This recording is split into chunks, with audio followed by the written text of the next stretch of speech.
So now you know who truly cares, not just for you, but the best for everyone. Who truly cares like that anymore? Oh, who truly cares to sacrifice their lives for you? Nobody cares like that no more.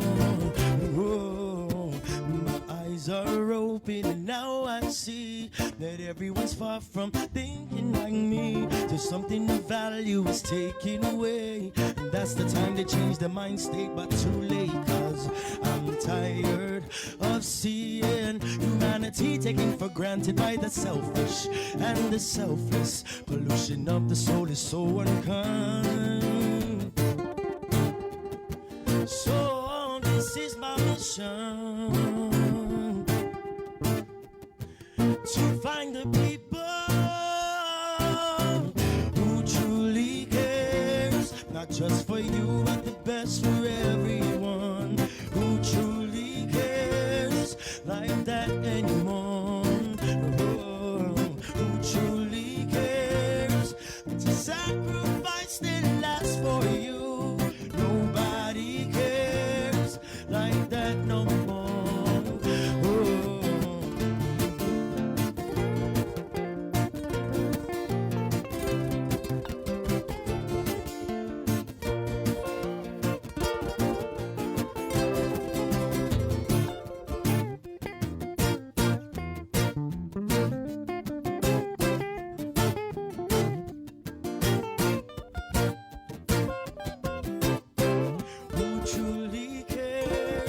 Just for you, but the best for everyone.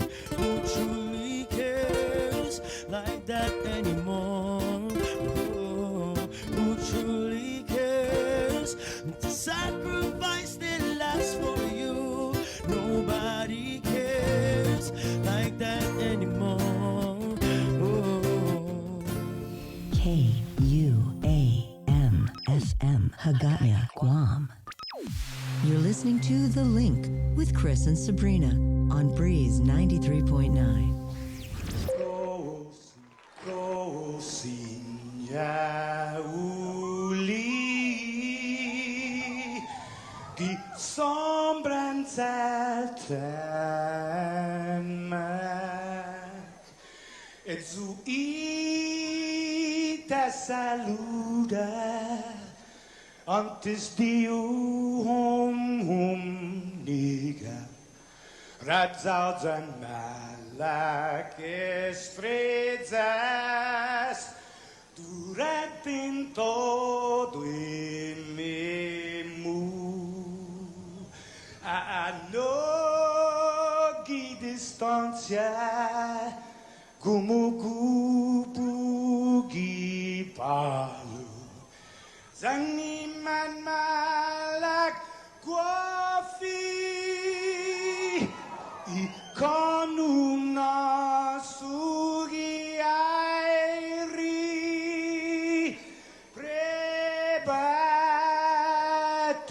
la noci nai banderata gaigi pues Atan Fanny Bandera, kau esta pagua pumalalapa,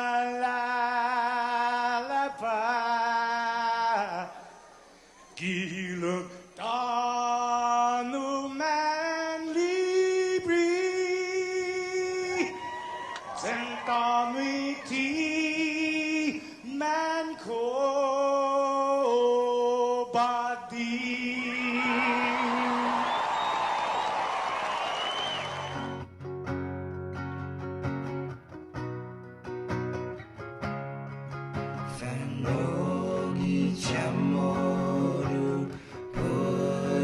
Nota kantai matunonya gitoru iluga para iona para gloria a big isla senpai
Viva Lunes! It has now been 365 days, you guys, since the first coronavirus cases were announced right here on the island. Should have been a holiday. No. Corona Day. What? A day of reflection, Jay. Not like a party holiday. I holiday. don't wants to stay home any more than they have to now. Speak for yourself. 6:14. Welcome to the Monday, March 15th episode of The Link here on Facebook Live, KUAM News. We're also audio streaming at Dokubo Channel 10. And on The Breeze, KUAM FM, Agotni, Guam. We're at 6:15. Good morning, Sabrina. Good morning. There's a lot of people checking in from all over the world in our comment stream. I am looking at good morning, Kentucky, Ohio, North Carolina, Kansas, and Egypt. Very nice. Wow, Egypt. How do you top that, though? People in Kentucky are like, yeah, Kentucky. And Mama Bear's like, yeah. Egypt's like, what? We're in Egypt. That's all. What? Just kicking back on a pyramid. How is the How is the weather in Egypt? how is the pandemic in Egypt? I don't know. I'm not sure about that part of the world, Nick. Yeah. Egypt person, put it in the comments. How is the pandemic in Egypt? Thank you. Good morning, John Bukat in Alahan. We're getting your mayor on this morning. Mayor Tony Chargaloff, TC, coming on every Monday. We get the Mayor's Council to come in and update us on what's going on with them every Monday, 7:30. So we're getting the Mayor's Council of Guam, President, Mayor Jesse Alec of PT, and Mayor Tony Chargaloff of Inaran. There's something about a village name change, or where they're trying to change the name of Inaran. I don't know. We'll find out from Mayor TC if it's what they're trying to change it to, if it's going to just be Inalahan, or is there some like Inalahan Malolo maybe?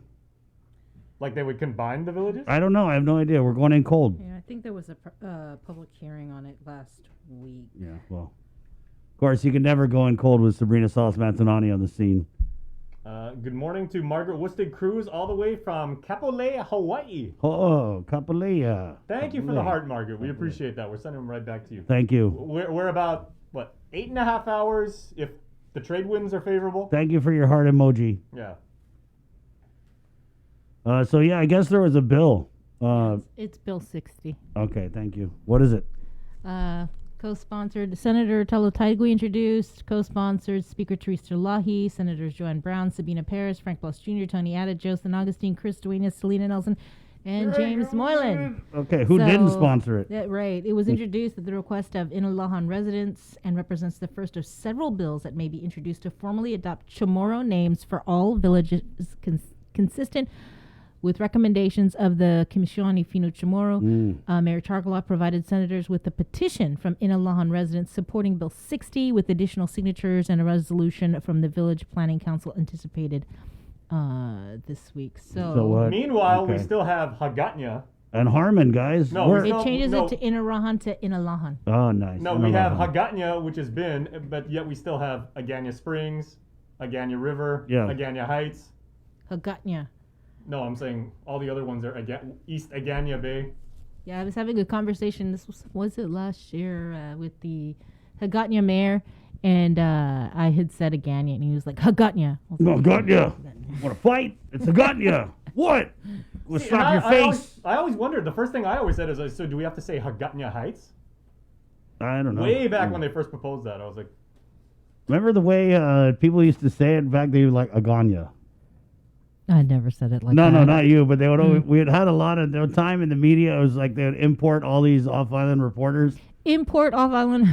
I was one of those off-island reporters. No, but you're different because you're Chamorro. Come on. And then it would be like Aganya, or you know what I mean? Anyway, so yeah, it's Hagatnya J, but because there's generations that have kind of sassed and straddled both of these eras, right? We can say like, oh, it was Aganya when we were kids, and now it's Hagatnya, which is cool. I think it's cool. Like, why wouldn't you want to change it back to the indigenous place names? But Harmon, guys, Harmon is not an indigenous place name. It's named after the Harmon airfield that was over here. Mm-hmm. So what are we going to be called? Hutman. And I guess if you want to if you want to see what your village could possibly be named with the indigenous name, just go by, like when you're Just call Underwood or Anti-Hope. No, when you're driving into a village or leaving it, and you see those big the big concrete, the signs. You're the ones with all the names misspelled. Yeah. Well, Dedido now would be Dedido. Dedido. Yeah, is Talafofo already? Is that the? Yeah, it is true. Yeah. Dedido. So With a anyway, U. that's what's happening. They're trying to change Inalon, and I'm pretty sure they're gonna go. But for a lot of people, it never stopped being Inalon.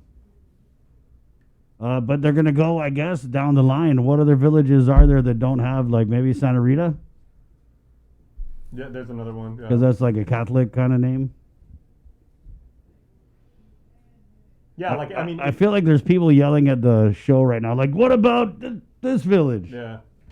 But I'm just stuck on Harmon. There's so many people, they don't pronounce it as anything but historic Inalahan. Yeah. Yeah, that part. And So, yeah, that's happening. Also, we're getting Dr. Hoa, the Physicians Advisor Group chair, to come on. There was discussion last week in the meeting about whether or not to count people who have got their first vaccination shot as vaccinated. This is weird to me. It's like why would you do that?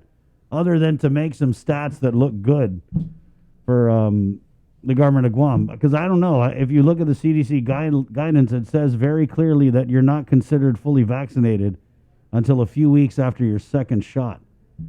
So this discussion, and we'll catch up with Dr. Hoa, was kind of like, I think with Dr. Mike Cruz was part of it. And they're saying like, well, hey, once you get the first shot, you're pretty much kind of on your way. So let's kind of count it. But it just seems like they would only want to count it so they could say, oh, we vaccinated 95% of the people. Or whatever. We'll find out from Dr. Hoa because he's coming on. Also, Archbishop Michael Burns is coming on this morning too, guys. He's feeling better. Made a miraculous recovery over the weekend. Was able to officiate the Mass yesterday at the cathedral. Did you go? Were you there at cathedral? Yeah, it was. Yeah. Oh. It was a nice Mass. It was pretty. Yeah, it was not as crowded though. Right? Yeah, I was doing the live. Where's stream. you guys' Lent stamina, dude? First Sunday of Lent, you guys were like, yeah, we're at 5 feet apart because it's so crowded. But now what? 3-4 Sundays in, where are you guys at? Maybe they're attending online. Maybe you're right. Actually, right. there were a lot of people watching the Don't live be stream. church shaming people. I'm not church shaming you guys. Sorry, Bree. Okay, let's. On that note, now that I got scolded, let's go do the news with the very latest from the KUAM news team. Good morning, Sabrina Salas-Mantanani. Half a day, everybody. Today marks 1 year since Guam officially saw its first 3 confirmed cases of COVID on Guam. To date, there are 7,768 officially reported cases, 133 deaths, 32 active cases, and 7,603 recoveries. There are currently 3 people hospitalized. Guam's CAR score is 0.2. Community testing, in the meantime, is being offered today, Wednesday, and Friday at the Old Carnival Grounds in Tidzin from 9 a.m. to 12 noon. Public Health will offer up to 150 COVID tests on a first-come, first-served basis. As a reminder, only 4 people are allowed per vehicle. No symptoms are necessary. Please bring an ID. Also keep in mind, this is just for COVID testing. No vaccinations are being administered there. Homebound vaccinations, in the meantime, resume today for those pre-registered with their village mayor and meet the eligibility criteria.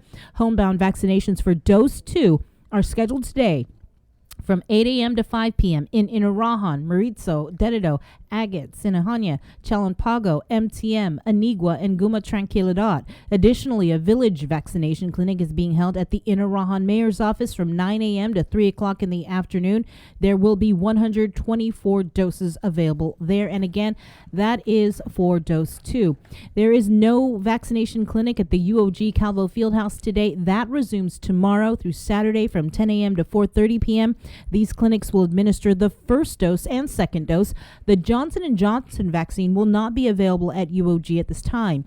Eligible residents are advised to schedule an appointment on Eventbrite at tinyurl.com/vaccinateguam. And with more news, here is Peter Santos.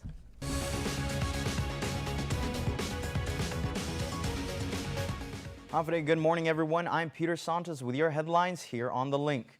Governor Leon Guerrero is already working on a plan to allocate the $661 million in federal pandemic assistance that she'll soon be receiving. But a trio of Republican senators today announced an economic recovery plan of their own. Nestor Lecanto reports. Minority Leader Jim Moylan and fellow Republicans Tony Ada and Chris Duenas have introduced 6 measures, all part of what they're calling the Let's Get Guam Moving initiative. Senator Moylan says the bills are designed to put more money into the hands of the people and small business. That's a lot of money, $660 million for the government of Guam. And we understand that it's going to be addressed with some shortfalls with the governor, but as the three of us has looked at these measures and introduced it, we also feel it's important for us to air our recommendations to really help the island get going. One bill calls for doubling the payments for last year's still not implemented RISE Act. It would increase the payments to $1,600 for individuals and $2,000 for couples. Another measure would establish a $30 million debit card program for residents to spend on local business. And yet another would provide money to local businesses to hire employees. Senator Ada says they're also looking to help the middle class through a program that helps pay utilities. As you know, the moratoriums have been lifted. So now people have to negotiate with their landlords, right? And this is a way that we be able to help them catch up with their rental payments, stay in their homes so that they don't have to worry about being homeless, right? Senator Chris Duenas says the assistance from all of the measures combined would amount to less than 20% of the $661 million in federal funding Governor Leon Guerrero will be receiving. But the governor has made it clear she is already earmarking that money for initiatives of her own. I think that, the governor's plan has been the governor's plan, and we haven't heard very much of what the governor's plan is. But I would really find it hard to see that the governor's plan wouldn't fit with these priorities. If you really read the bills and see what they do, it really is a real strong, immediate cash injection into our economy. The governor has said she's already discussed her plan with several senators and the speaker and will share it with all once it's final. For Guam's News Network, I'm Nestor Lecanto. According to the Archdiocese of Agaña's Office of Catholic Education, a teacher at Notre Dame High School tested positive for COVID-19. The teacher tested positive late Thursday and informed the school of their results. According to the office, the teacher did not acquire the virus at school, and all necessary steps are being taken to ensure the safety of both students and adults. The Archdiocese has initiated its mitigation plan and protocols and is working with the Department of Public Health and Social Services on contact tracing. That includes coordinating testing for students with possible exposure, which is limited to only students in the teacher's class. Governor Leon Guerrero signed an executive order Friday creating the new Guam Indigenous Heritage Alliance. The acronym for the group is GIHA, which means to guide in Chamorro. And that's exactly what the governor says she wants the alliance to do. All of the various agencies that currently promote the preservation and perpetuation of the Chamorro culture are now members of GIHA, which falls under the auspices of the governor's office. They include the Department of Chamorro Affairs, the Commission on the Chamorro Language and the Teaching of the History and Culture of the Indigenous People of Guam, the Commission on Decolonization, the Antonio Palomo Guam Museum, and the Historic Resources Division of the Department of Parks and Recreation. The governor says their primary initiative will be total preservation of our culture, our land, our environment, and our people. That's a single mission. And that would be the priority, and then everything else kind of folds into that.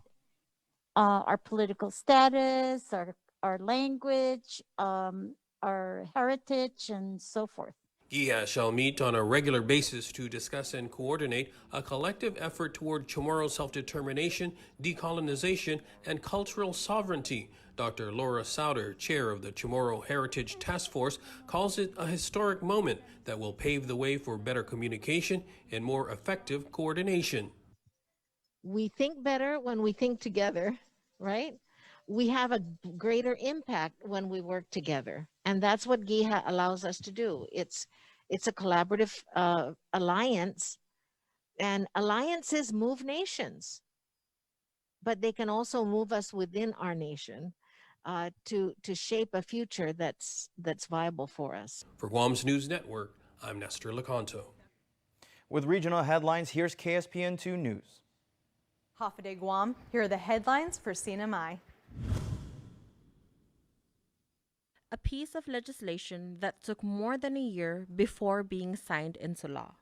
It is Public Law 21-42 that requires the immediate payment of excise taxes for goods or commodities imported into the CNMI.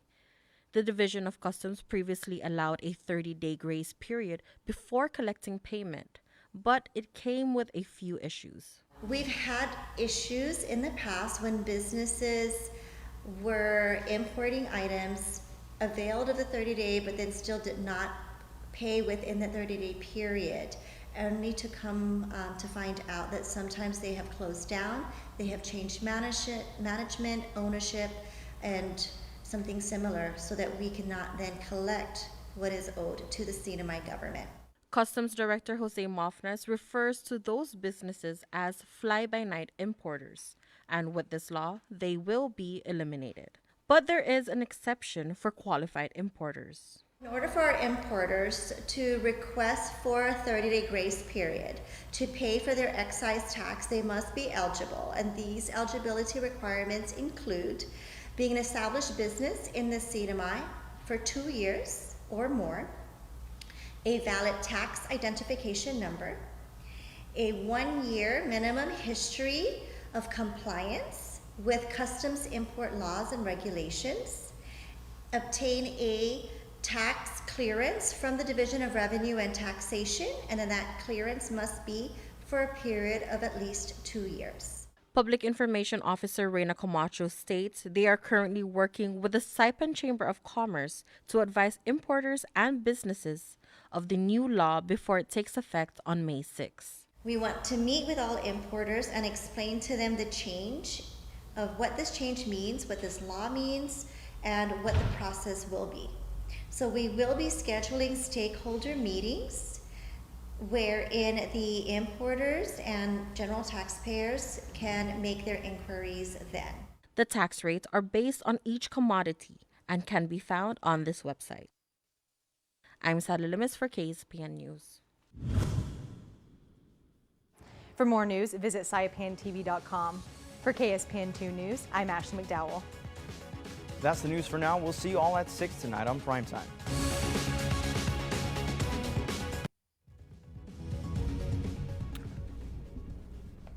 Meantime, Governor Lulian Guerrero issued a response to the Republican senators' introduction of their bill related to the $661 million on her Twitter.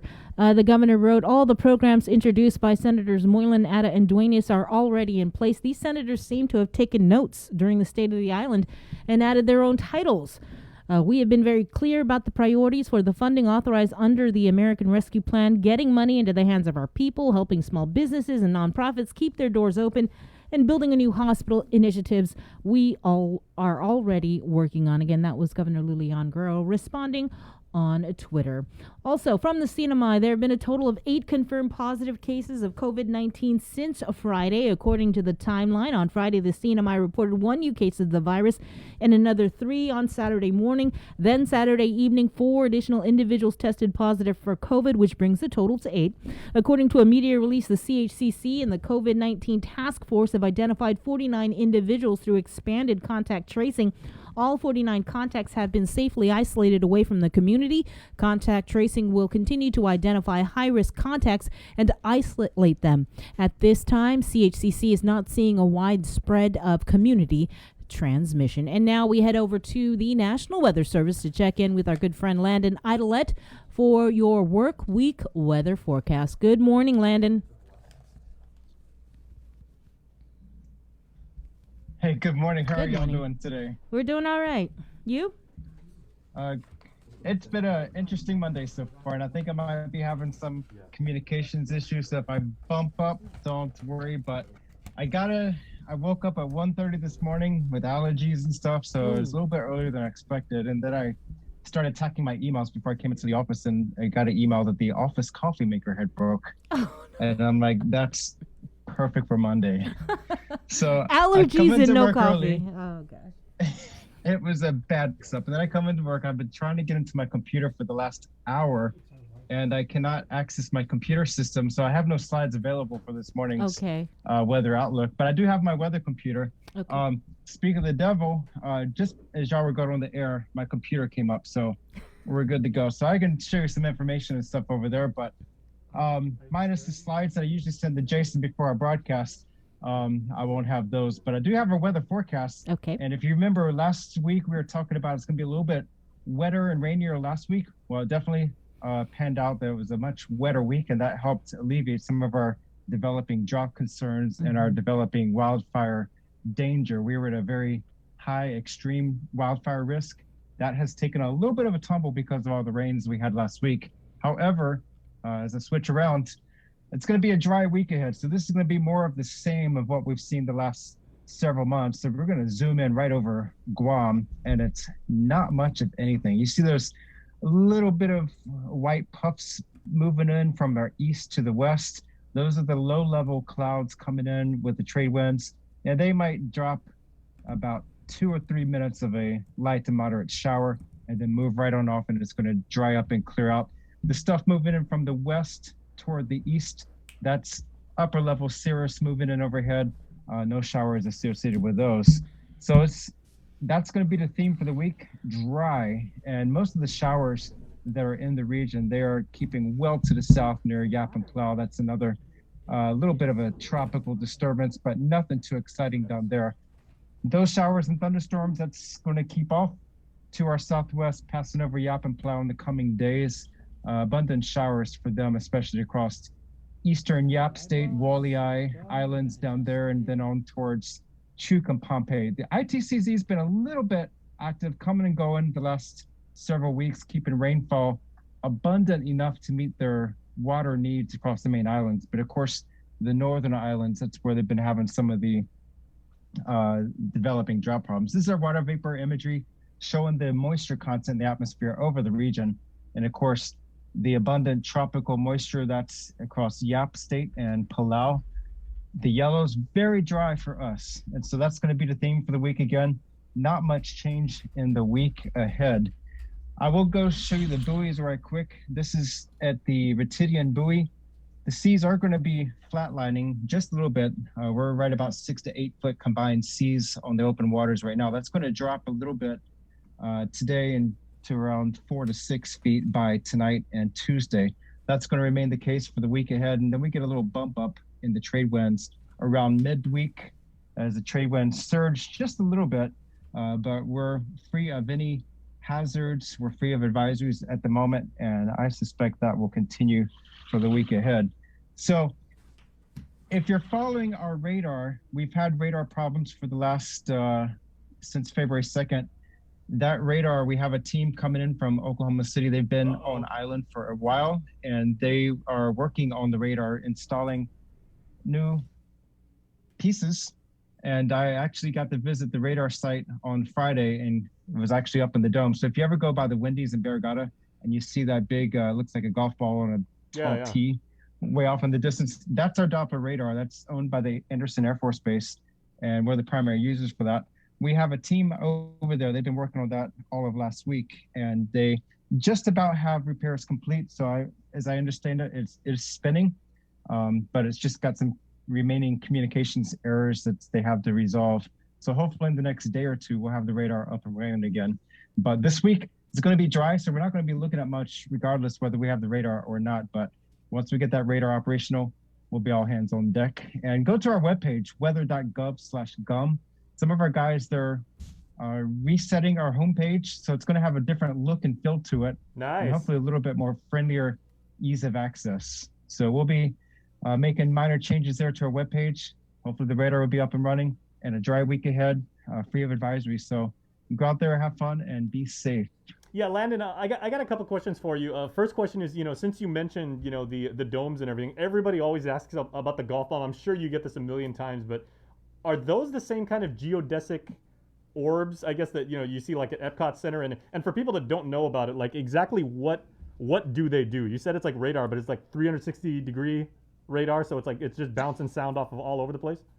Or that would be sonar. Yeah, so I believe it's a fiberglass shell. Don't quote me, because I'm not sure about the mechanics of it, but I believe it's a fiberglass shell and inside of it you have a dish, almost like a satellite dish. So I'm going to turn my camera around right quick and stick you out the window. So if you see our satellite dish right out there, that's what it looks like on the inside. So we have a couple of domes in our backyard for different purposes, but inside that dome is basically a dish. And so our Doppler radar, that spins around in a 360-degree, always in motion, always radiating, sending those electromagnetic pulses, and anything it hits outside, hydrometeors, that's what we call raindrops, it'll reflect back and give us all this data that's available from those reflections. And so I took a lot of video last Friday when I went into the radar. And so probably next week, once I finish editing it together, I'll post it to our Facebook page so everybody can have a good look at what exactly is inside that radar. Man, if you share that video with us, we'd love to run it here on the show and everything. That's fascinating. Yeah, definitely. If you look ahead, March 23rd, that is World Meteorological Day. And so I'm trying to figure out how we want to commemorate that day. So if you have any ideas, reach out to me, send me a message. But I definitely want to do something for World Meteorological Day on March 23rd. And I think one of the things will be pinpointing some information about some of our tools, some of our hardware that we use to forecast on a daily basis, including the radar. Yeah, absolutely. Okay, question number 2 for you, right? When you came on a couple weeks ago, you were saying that there was that internship opportunity at the NWS and everything for aspiring young minds who want to figure out, the field of weather forecasting and, work alongside. How has the uptick been? And is that opportunity still available for if people haven't gotten their applications yet? Yeah, the deadline has already passed. That was the deadline was on February 26th. I do not have an exact number of applicants, but I will say the interest level in internships for our office has increased over the last several years. I know when there were forecaster openings here, we would get maybe 2 or 3 applicants. That has since multiplied considerably in recent years. So as more people are learning about Guam, finding out about the opportunities over here, that's been increasing. I know some more of the high profile positions in the Weather Service, like the National Hurricane Center, there was an opening for a forecaster position a number of years ago, and I think they had several hundred applications for that one job. Wow.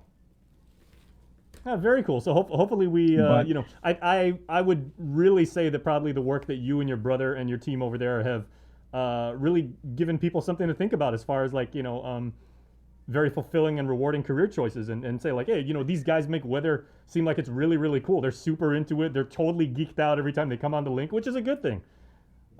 Well, we try to do that because a lot of times the day-to-day is pretty dry and boring. It gets mundane, but I really like to spice it up, and it's really what you make it. And my focus and interest has always been to take what we do and put it out to the community. I want people to know who the Weather Service is, where we are, what we do, and that we're here for the community. And so I really want us to be more integral to the school programs, whether it's elementary, middle, and high school, or the colleges. So we always like to have tours and virtual visits. Hopefully, starting next week, we can start having some small tours as we continue our phasing with the COVID posturing here in the Weather Service. So more to come on that, but definitely I really like to have that link to the community so people know who we are, because when I grew up, the only thing I knew of the Weather Service was that little crawler across the TV screen. The National Weather Service in Wakefield, Virginia has issued a severe thunderstorm warning. I was like, well, who's the Weather Service? Are they people? Is it a computer? What is it? And so I want people to know who we are and that they can have access to us and hopefully inspire young minds to go into math and science. See, there you go. And probably the number one trait you can have, regardless of, if you think you're ready or not, just be endlessly curious. Yes, always ask questions, be curious, get out there, get out of your shell and learn. There you go. Thank you, Landon.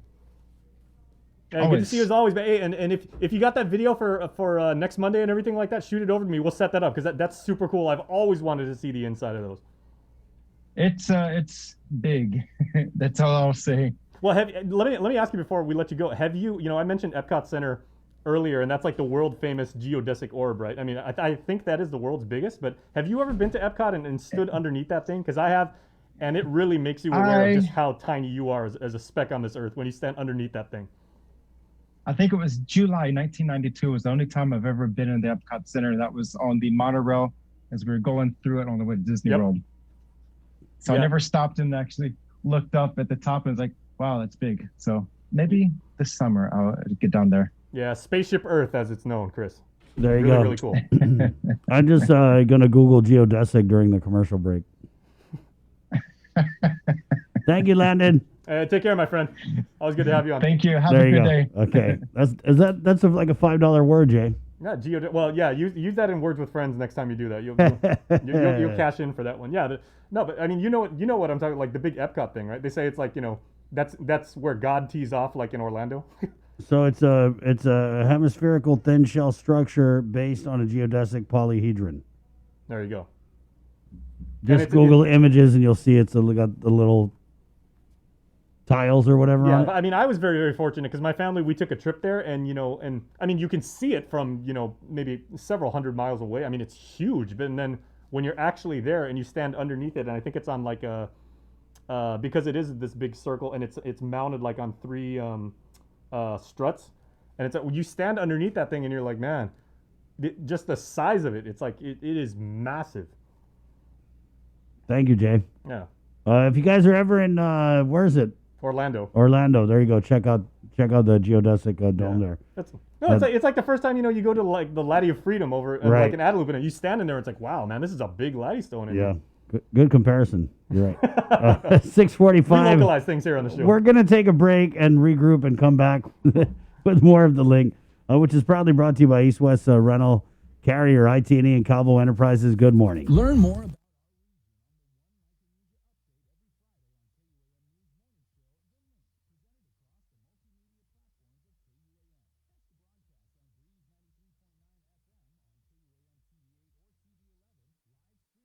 Get the job done the right way by getting the right stuff at East West Rental Center. With years of experience helping builders, we definitely got what you need. Call 646-1463 or visit us in Upper Tumon. Open Monday to Saturday from 7 a.m. to 5 p.m. and on Sundays from 8 a.m. to 5 p.m. Swim on in for Ruby Tuesday Seafood Sensations and enjoy your favorites from the sea in perfect time for Lent. Get hooked on lobster mac and cheese, the salmon loco moco, or the deep sea pasta. There's a bounty waiting for you on the RT Seafood Sensations menu at Ruby Tuesday Guam. Hey you, what if I told you that scanning this box could give you access to any food you're craving, delivered to you hot, fast, and safely without crazy fees? Go ahead, try it. You won't be disappointed. Make the dash to Uno Go, uno-go.com, or download the app at your app store. Swim on in for Ruby Tuesday Seafood Sensations and enjoy your favorites from the sea in perfect time for Lent. Get hooked on lobster mac and cheese, the salmon loco moco, or the deep sea pasta. There's a bounty waiting for you on the RT Seafood Sensations menu at Ruby Tuesday Guam.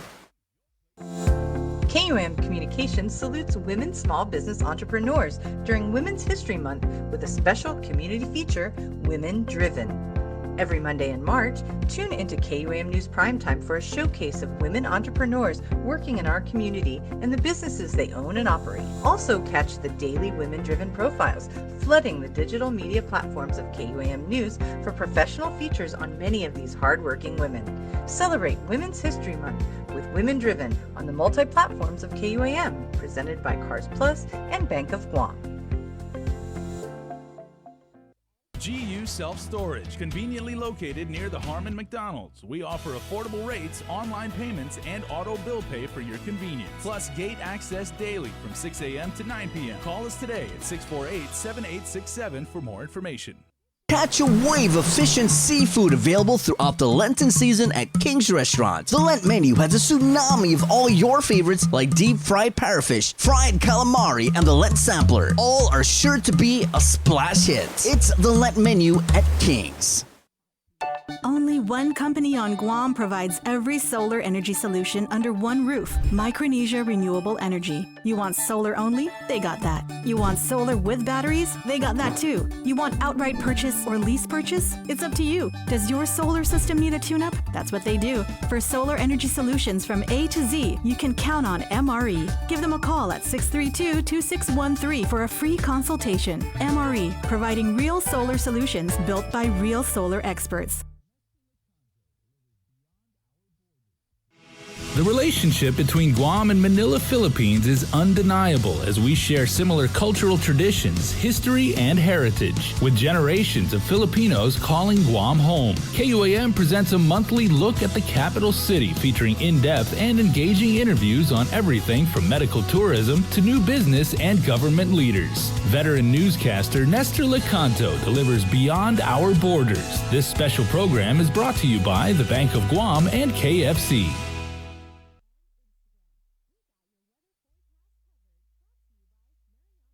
Join KUAM and Punta Dos Montes for the Mes Chamorro Masterclass Series, an informative digital series for demonstrations throughout Mes Chamorro. Catch the Mes Chamorro Masterclass Series weekly on the KUAM News Facebook page, the KUAM YouTube channel, and every Saturday in March following the KUAM News Weekend Edition at 6:30 p.m. on TV8 and 7:30 on TV11. We'll highlight Guam's talented crafters and artisans teaching artisanal skills of our Chamorro heritage. Viva Mes Chamorro! From Punta Dos Montes and KUAM Communications. See KUAM.com for the complete Mes Chamorro Masterclass Series schedule.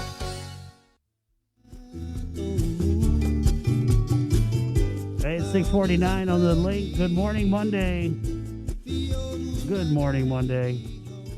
We got a little treat for you guys here. You know, we did this with Eric Bora last week where we debuted a new single from him, and we're going to bring on a familiar face from Lime Local Fridays, Amanda Julene.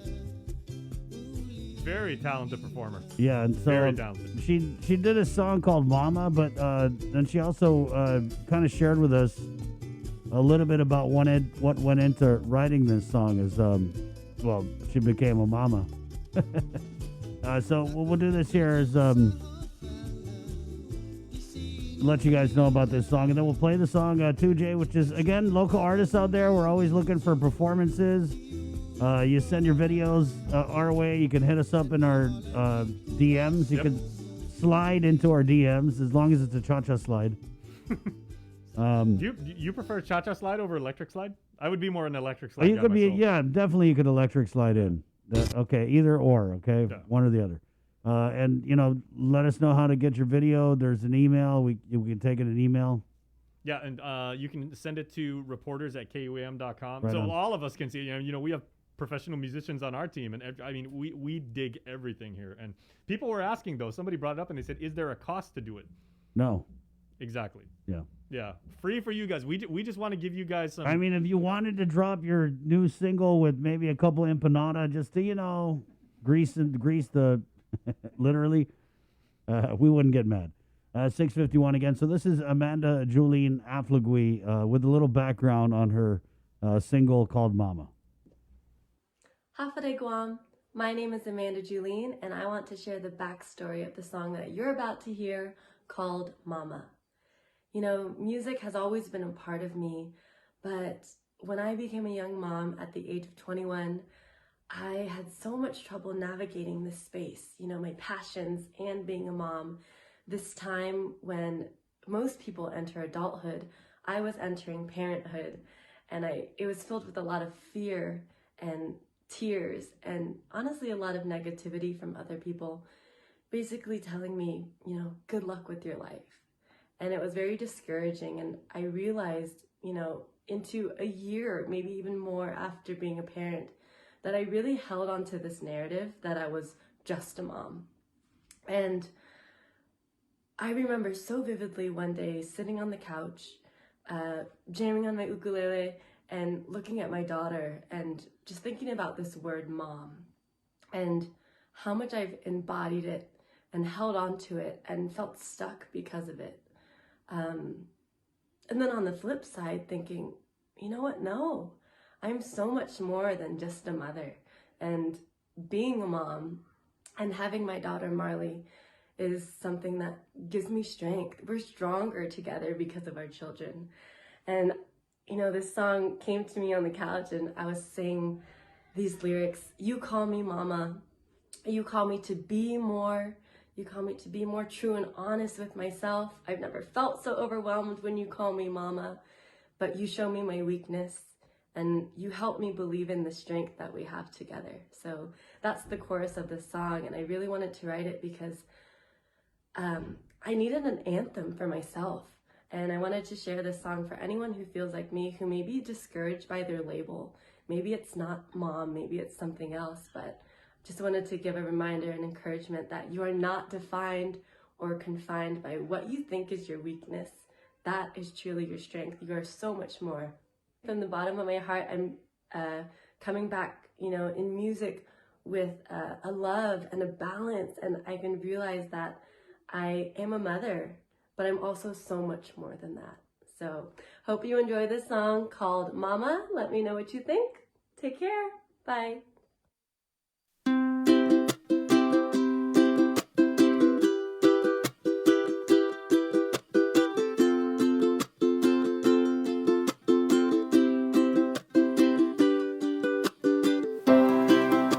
You came out of the blue, and I never thought this through. Wasn't all prepared or knew what I was doing. At first you took my sleep, threw my dreams on the street, drove away my friends and filled up my time. But what I've got now I wouldn't trade, no. Show me more every day. You call me mama, you call me to be more true and honest with myself.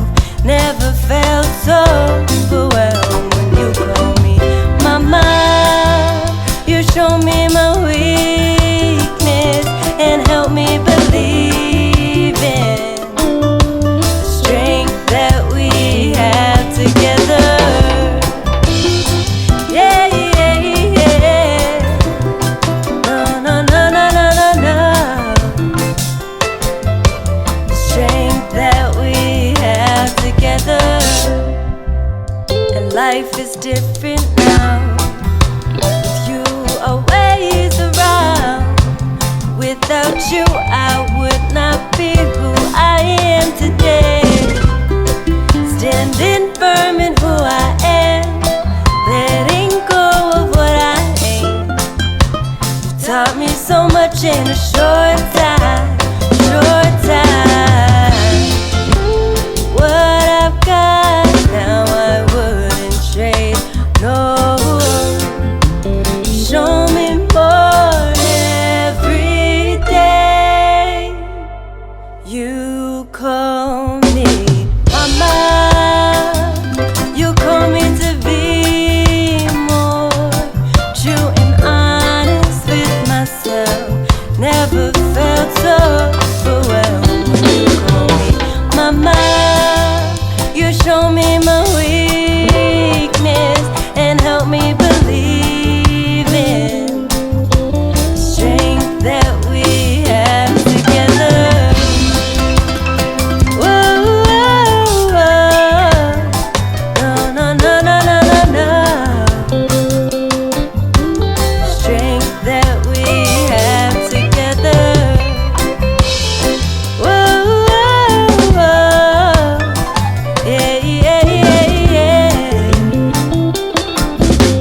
Strength that we have together.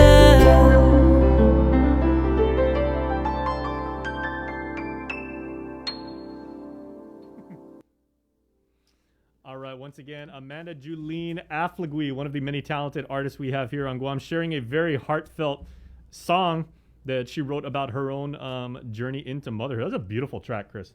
Good stuff. Yeah. Good. I love the band arrangement. Very nice. There you go. And remember, you can watch this. We put all of our clips up on our YouTube channel, KUM News on YouTube and everything. And, we put Amanda Julene's website up there throughout the whole song, amandajulene.com. So check her out. Download some of her music, support her, and let her know the link sent you. We'd appreciate it. Certainly she would, too. All right, at 6:58, we're KUAM FM, Agotnia, Guam. The Breeze on the radio side. Again, we're on KUAM News Facebook Live. It's Monday, so no KUAM TV. But we are again streaming Docomo Audio Channel 10 and right here on the radio. It's Monday, the 15th day of March, 2021. Ladies and gentlemen, Jason Solis. Oh, ladies and gentlemen, we're bringing in our good friend Ernie Galito as we do every Monday here at 7 a.m. for his spot on the link. And Ern, when last we spoke, you know, of course, Ernie from Atkins Kroll. And Ern, first of all, Ern, I'm going to go ahead and take like a wild guess here, as you are not in the office. You're correct. I'm not in the office. I'm at home today at 6:58 on a Monday morning. Very cool. Well, we appreciate you joining in. And, you know, I just wanted to say, last time we had you on, we were talking about the free event you had for airbag inflator replacements and everything. You're inviting the community to come out and everything like that. How did that go? I think it went really well. We had, as you know, we had a pre-register sign up on our website. So we had about 50 customers sign up on the website to come in on that Saturday. And so at the 50, we found that like most of them had already had their airbag replaced. They didn't recall it because sometimes during the regular service, we went ahead and made the repair of their inflator, the inflator during their service time. So they forgot that they had it done. We had about 24 customers who came by just to check to make sure that they were qualified or not. And we actually did 10 replacements there at the Shell site. And then we also scheduled 6 more to come into AK because they were kind of pressed for time, or they had other things on their Saturday morning. So we've got them scheduled for this week. So thanks to you and everybody else helping us put this public message out. I think we got a good response in the first day. Hey, my friend, you know, happy to help out and everything. And I'm really loving that success rate. The number of people that showed up, and most of them already, you know, had the job done. And the others, you know, they either got it done lickety split or they got some time at your facilities at AK. So, you know, it's a win-win for sure. Yeah, so we're going to continue to have it at that Shell location for the next few Saturdays, just so that people who may have been busy or maybe they didn't get the word or they had some other reason why they couldn't come by. But we're still getting inquiries on our Facebook page as well as on our website channel. They're asking, you know, whether their car is going to be eligible. And I'd just like to remind the audience that you can go to our website at akguam.com, and there's a banner page where you can click onto that. And then as you see, you can fill your name and your phone number in case there's other recalls or other messages we have to get to you. But it also has a listing of all the models that are affected. So you can just kind of click through and see which ones that belong to you. Mm-hmm. Yeah, Ernie, I wanted to ask, now that we're, you know, 1 week down and, you know, the effort continues to make sure that these safety devices are properly replaced. Exactly, do you have a ballpark idea of how many local vehicles are affected by this? Yes, I do. We took a survey of all of our, we call it units in operation, or UIO. And with these recalls, there's approximately 10,000 that are affected on Guam. Mm-hmm. However, we've been doing this for a couple of years now, and we've got about 70% of that 10,000 already serviced and replaced. So we're looking at cleaning up about, you know, close to 3,000, so we can come to 100% completion. So many of these owners that we're unable to reach because they may be secondhand owners or maybe they bought their vehicle from off island.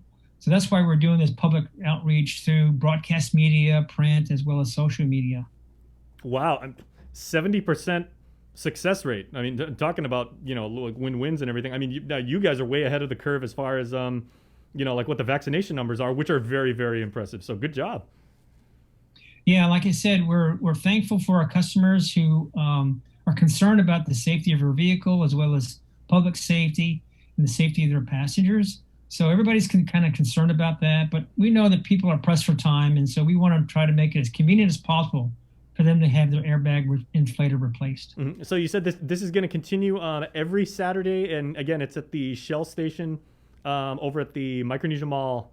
Well, that was last week's, right? Does it continue at the same Shell? It'll be continued the same Shell because sometimes it takes people to register and then remember where to go. So we'll change it up to different places on the island, but for the next couple of weeks, we'll continue to be at the Micronesia Mall location.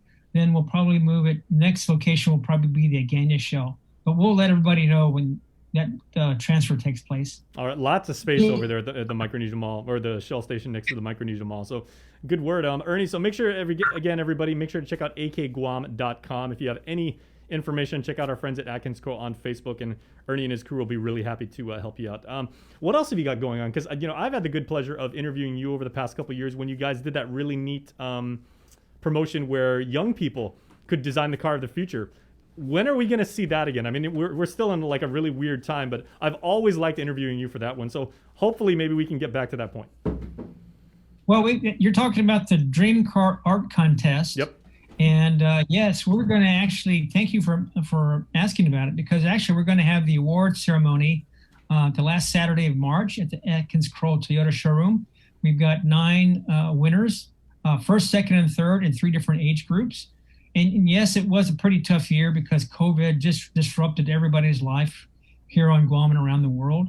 But there are still some students who wanted to articulate what they thought their dream car should be.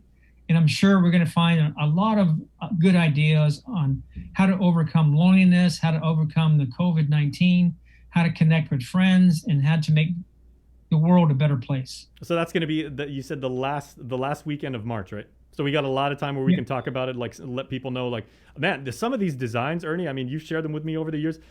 These kids come up with some pretty amazing concepts for like what a car could be in the future. I'm blown away. Well, remember, sometimes children or students all over the world, they don't have any preconceived notions of what cars should be. So a lot of them use different ideas on mobility and what powers the motors and things like that. And also they have some underlying themes of protecting the environment, preserving the culture, as well as love of family. All right. Well, maybe we'll talk about that next week when you come on at your 7 a.m. spot. So Ernie, anything that you want to get out to the rest of the community about the airbag inflator replacement event again, or anything else you'd like to get out there? Well, again, we are very appreciative of all our customers who are concerned about their safety. And if you have any questions, just go to our website to see if your vehicles are in the campaign. And we want everybody to keep staying safe and stay positive and test negative. All right. That is the word. Ernie, by the way, I'm loving your bookshelf, man. Like, good man. You got all those tomes of knowledge. It looks like you're hunkered down there, and the workday is beginning, but you're going to get a lot of stuff done. Thank you very much. Adios and take care. All right, we'll see you next week. Thanks a lot. Ernie Galito, our friend at Atkins Kroll, everybody. We are going to take a quick break here on The Link. Please stay tuned because we'll continue right after this. Only one company on Guam provides every solar energy solution under one roof. Micronesia Renewable Energy. You want solar only? They got that. You want solar with batteries? They got that too. You want outright purchase or lease purchase? It's up to you. Does your solar system need a tune-up? That's what they do. For solar energy solutions from A to Z, you can count on MRE. Give them a call at 632-2613 for a free consultation. MRE, providing real solar solutions built by real solar experts. Catch a wave of fish and seafood available throughout the Lenten season at King's Restaurants. The Lent menu has a tsunami of all your favorites like deep fried parrotfish, fried calamari, and the Lent sampler. All are sure to be a splash hit. It's the Lent menu at King's. GU Self-Storage, conveniently located near the Harmon McDonald's. We offer affordable rates, online payments, and auto bill pay for your convenience. Plus gate access daily from 6 a.m. to 9 p.m. Call us today at 648-7867 for more information. Half a day. Does your child have a hearing loss? We are parents of deaf and hard of hearing children and volunteers with Guam's Positive Parents Together, and we are here for you. We know how you feel and have walked in your shoes. We want to help you navigate your way through our educational and medical systems, and most especially, your emotional journey. Please visit us at www.guamparents.org for more information. Get the job done the right way by getting the right stuff at East West Rental Center. With years of experience helping builders, we definitely got what you need. Call 646-1463 or visit us in Upper Tumon. Open Monday to Saturday from 7 a.m. to 5 p.m. and on Sundays from 8 a.m. to 5 p.m. KUAM Communications salutes women small business entrepreneurs during Women's History Month with a special community feature, Women Driven. Every Monday in March, tune into KUAM News Primetime for a showcase of women entrepreneurs working in our community and the businesses they own and operate. Also catch the daily women-driven profiles, flooding the digital media platforms of KUAM News for professional features on many of these hardworking women.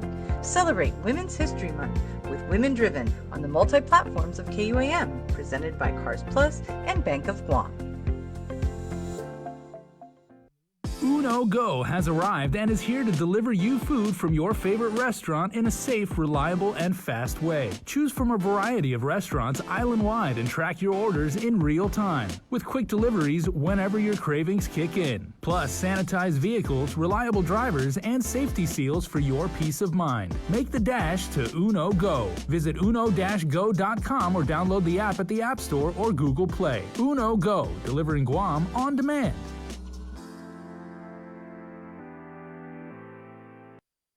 Join KUAM and Punta Dos Montes for the Mes Chamorro Masterclass Series, an informative digital series for demonstrations throughout Mes Chamorro. Catch the Mes Chamorro Masterclass Series weekly on the KUAM News Facebook page, the KUAM YouTube channel, and every Saturday in March following the KUAM News Weekend Edition at 6:30 p.m. on TV8 and 7:30 on TV11. We'll highlight Guam's talented crafters and artisans teaching artisanal skills of our Chamorro heritage. Viva Mes Chamorro! From Punta Dos Montes and KUAM Communications. See KUAM.com for the complete Mes Chamorro Masterclass Series schedule.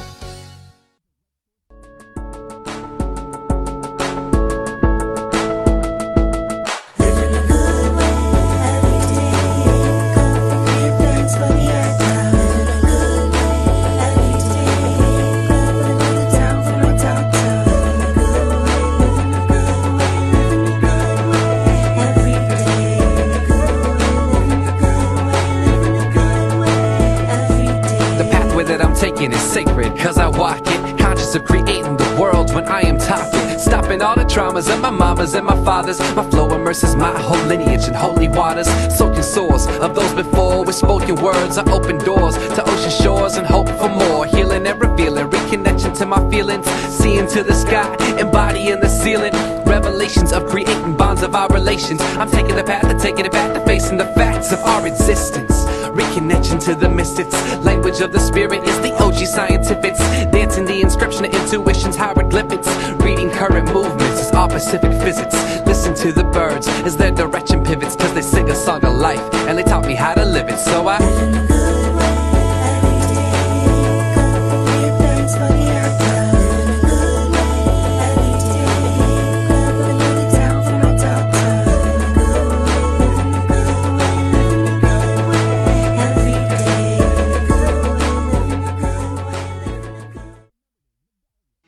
The relationship between Guam and Manila, Philippines is undeniable as we share similar cultural traditions, history, and heritage, with generations of Filipinos calling Guam home. KUAM presents a monthly look at the capital city featuring in-depth and engaging interviews on everything from medical tourism to new business and government leaders. Veteran newscaster Nestor Lecanto delivers Beyond Our Borders. This special program is brought to you by the Bank of Guam and KFC.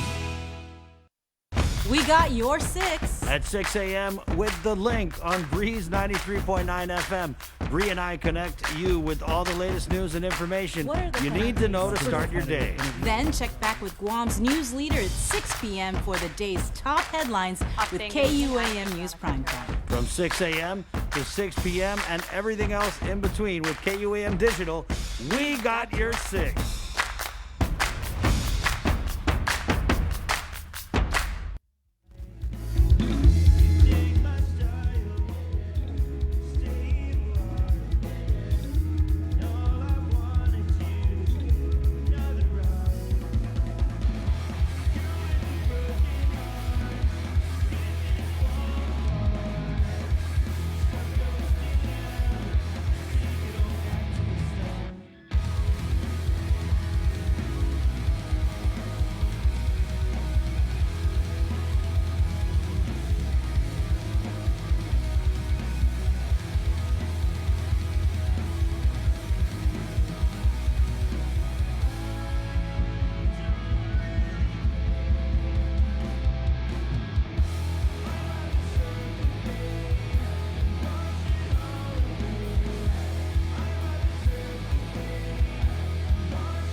Matala Classic, Surf the Bay.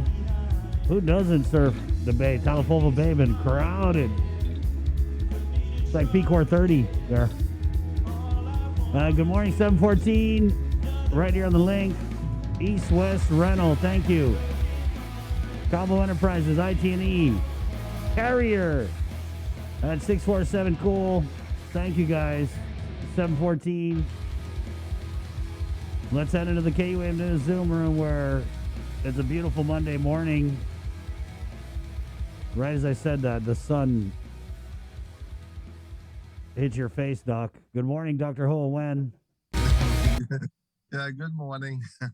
He is the Physicians Advisory Group chair, and we didn't get to catch up with you after the meeting last week. So thanks for joining us, Doc. You're welcome. So I read that there was a lot of discussion about whether or not to count people who have gotten the first shot of the vaccine towards the vaccination statistics. Can you kind of tell us what that conversation was about and why it was being had? Yeah, it's a very interesting idea, and it's not something new. You know, I mean, people in different part of the world do the same, and because what the thought is that Johnson Johnson, is a one dose vaccine, and it can get you up to about 75% or so to 80% coverage on the virus. And that considered completion already. And the Pfizer and Moderna after the first dose, some people get up to 80% plus efficacy after the first dose of Pfizer and Moderna. And if you finish the second, you will be up to 95% on Moderna and Pfizer. So the idea about look at the herd immunity, is that safe enough to open our economy, is that if the Johnson Johnson is 75% or so efficacy, then technically, if you look at the number, the Moderna and the Pfizer at the first dose, they also about the same. For us to open our economy, we can count the first dose of Moderna and Pfizer as part of the herd immunity already, rather than wait until people have the second dose. But we have to approach it carefully to make sure that people understand that this is strictly for our economy, but you still need to finish your second dose of Moderna and Pfizer, and do not go without it in order to have your completion to get here at 95% efficacy.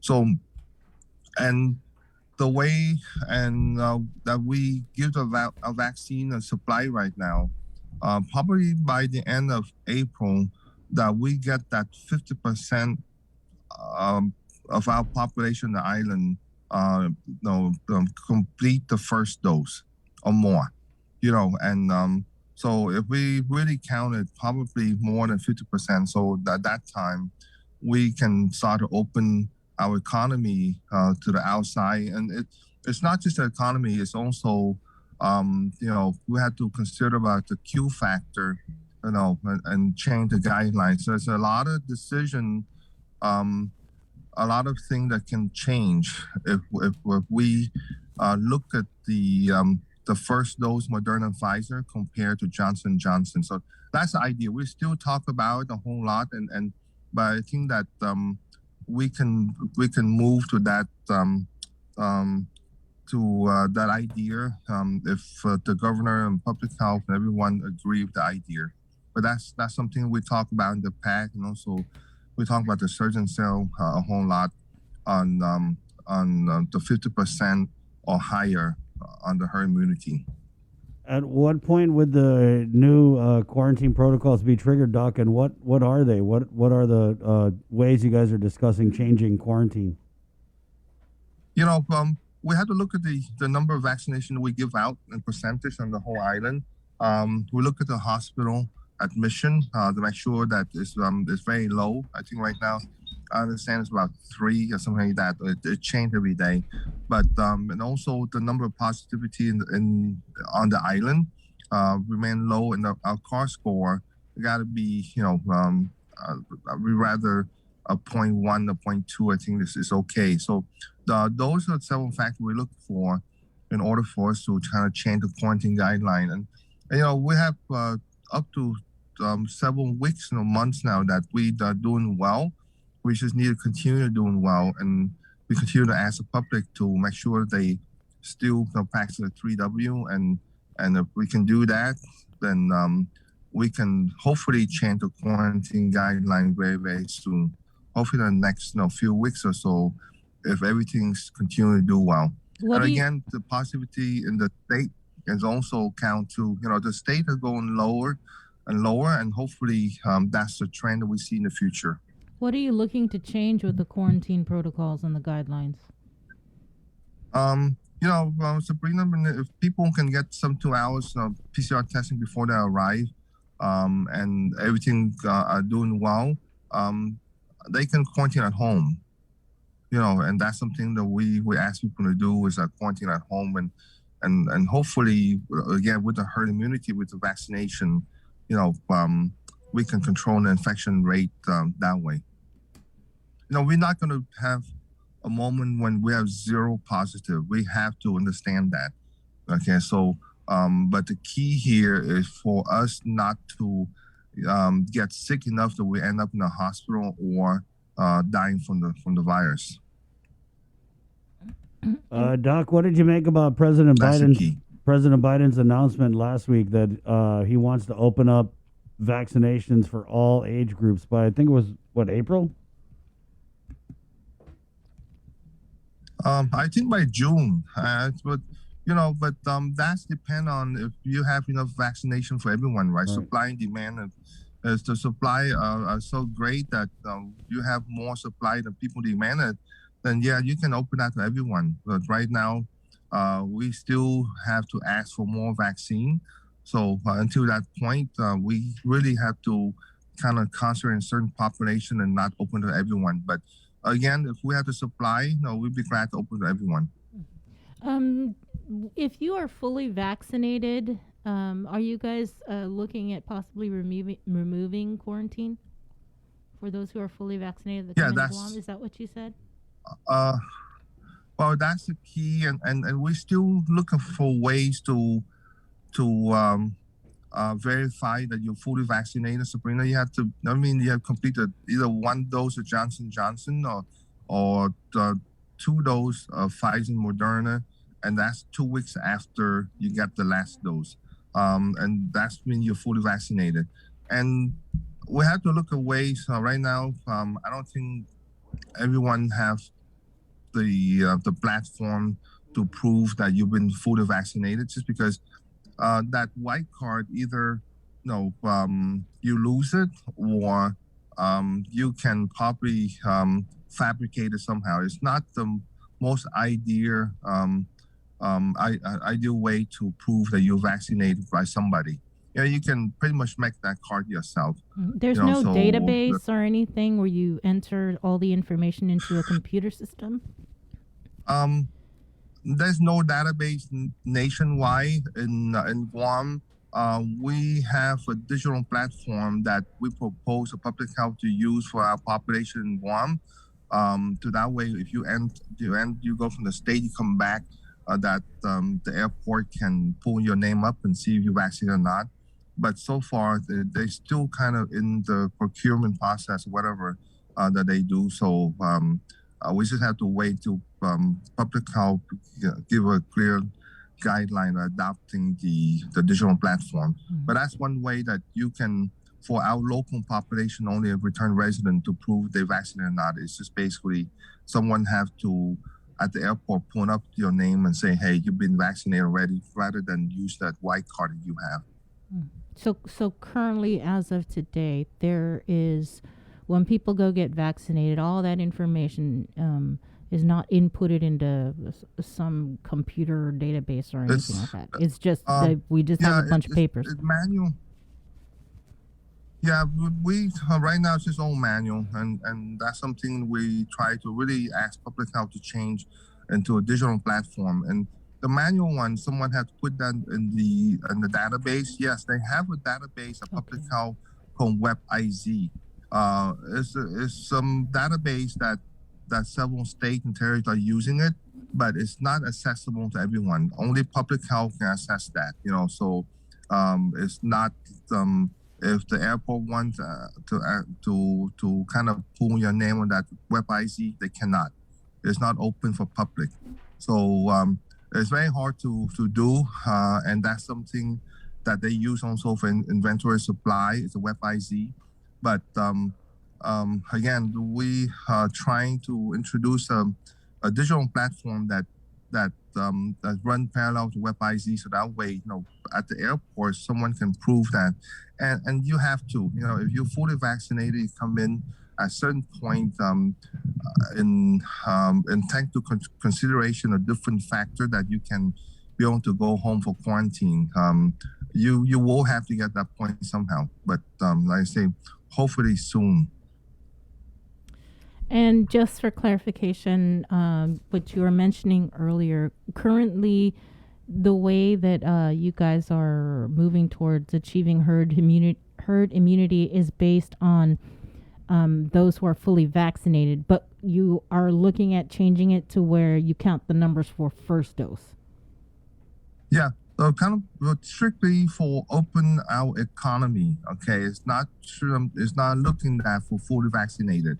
So you have to know the difference. So the number we count for us to comfortably open our economy, and is basically the number of people vaccinated, even the first dose, Moderna, Pfizer, because it's equivalent to Johnson & Johnson, but you still don't want to lose that message to the public that that's strictly for us for our economy, but you still need to do your full second dose Moderna and Pfizer. You cannot say, okay, we open and then you won't get the second dose. No, you have to complete the second dose. Doc, do you think it's a little, maybe not risky, I don't know what the right word is, but a little funny because we just went through this whole thing where, and you're talking about counting people who have got the first shot as vaccinated towards statistics to make us look good to open the economy,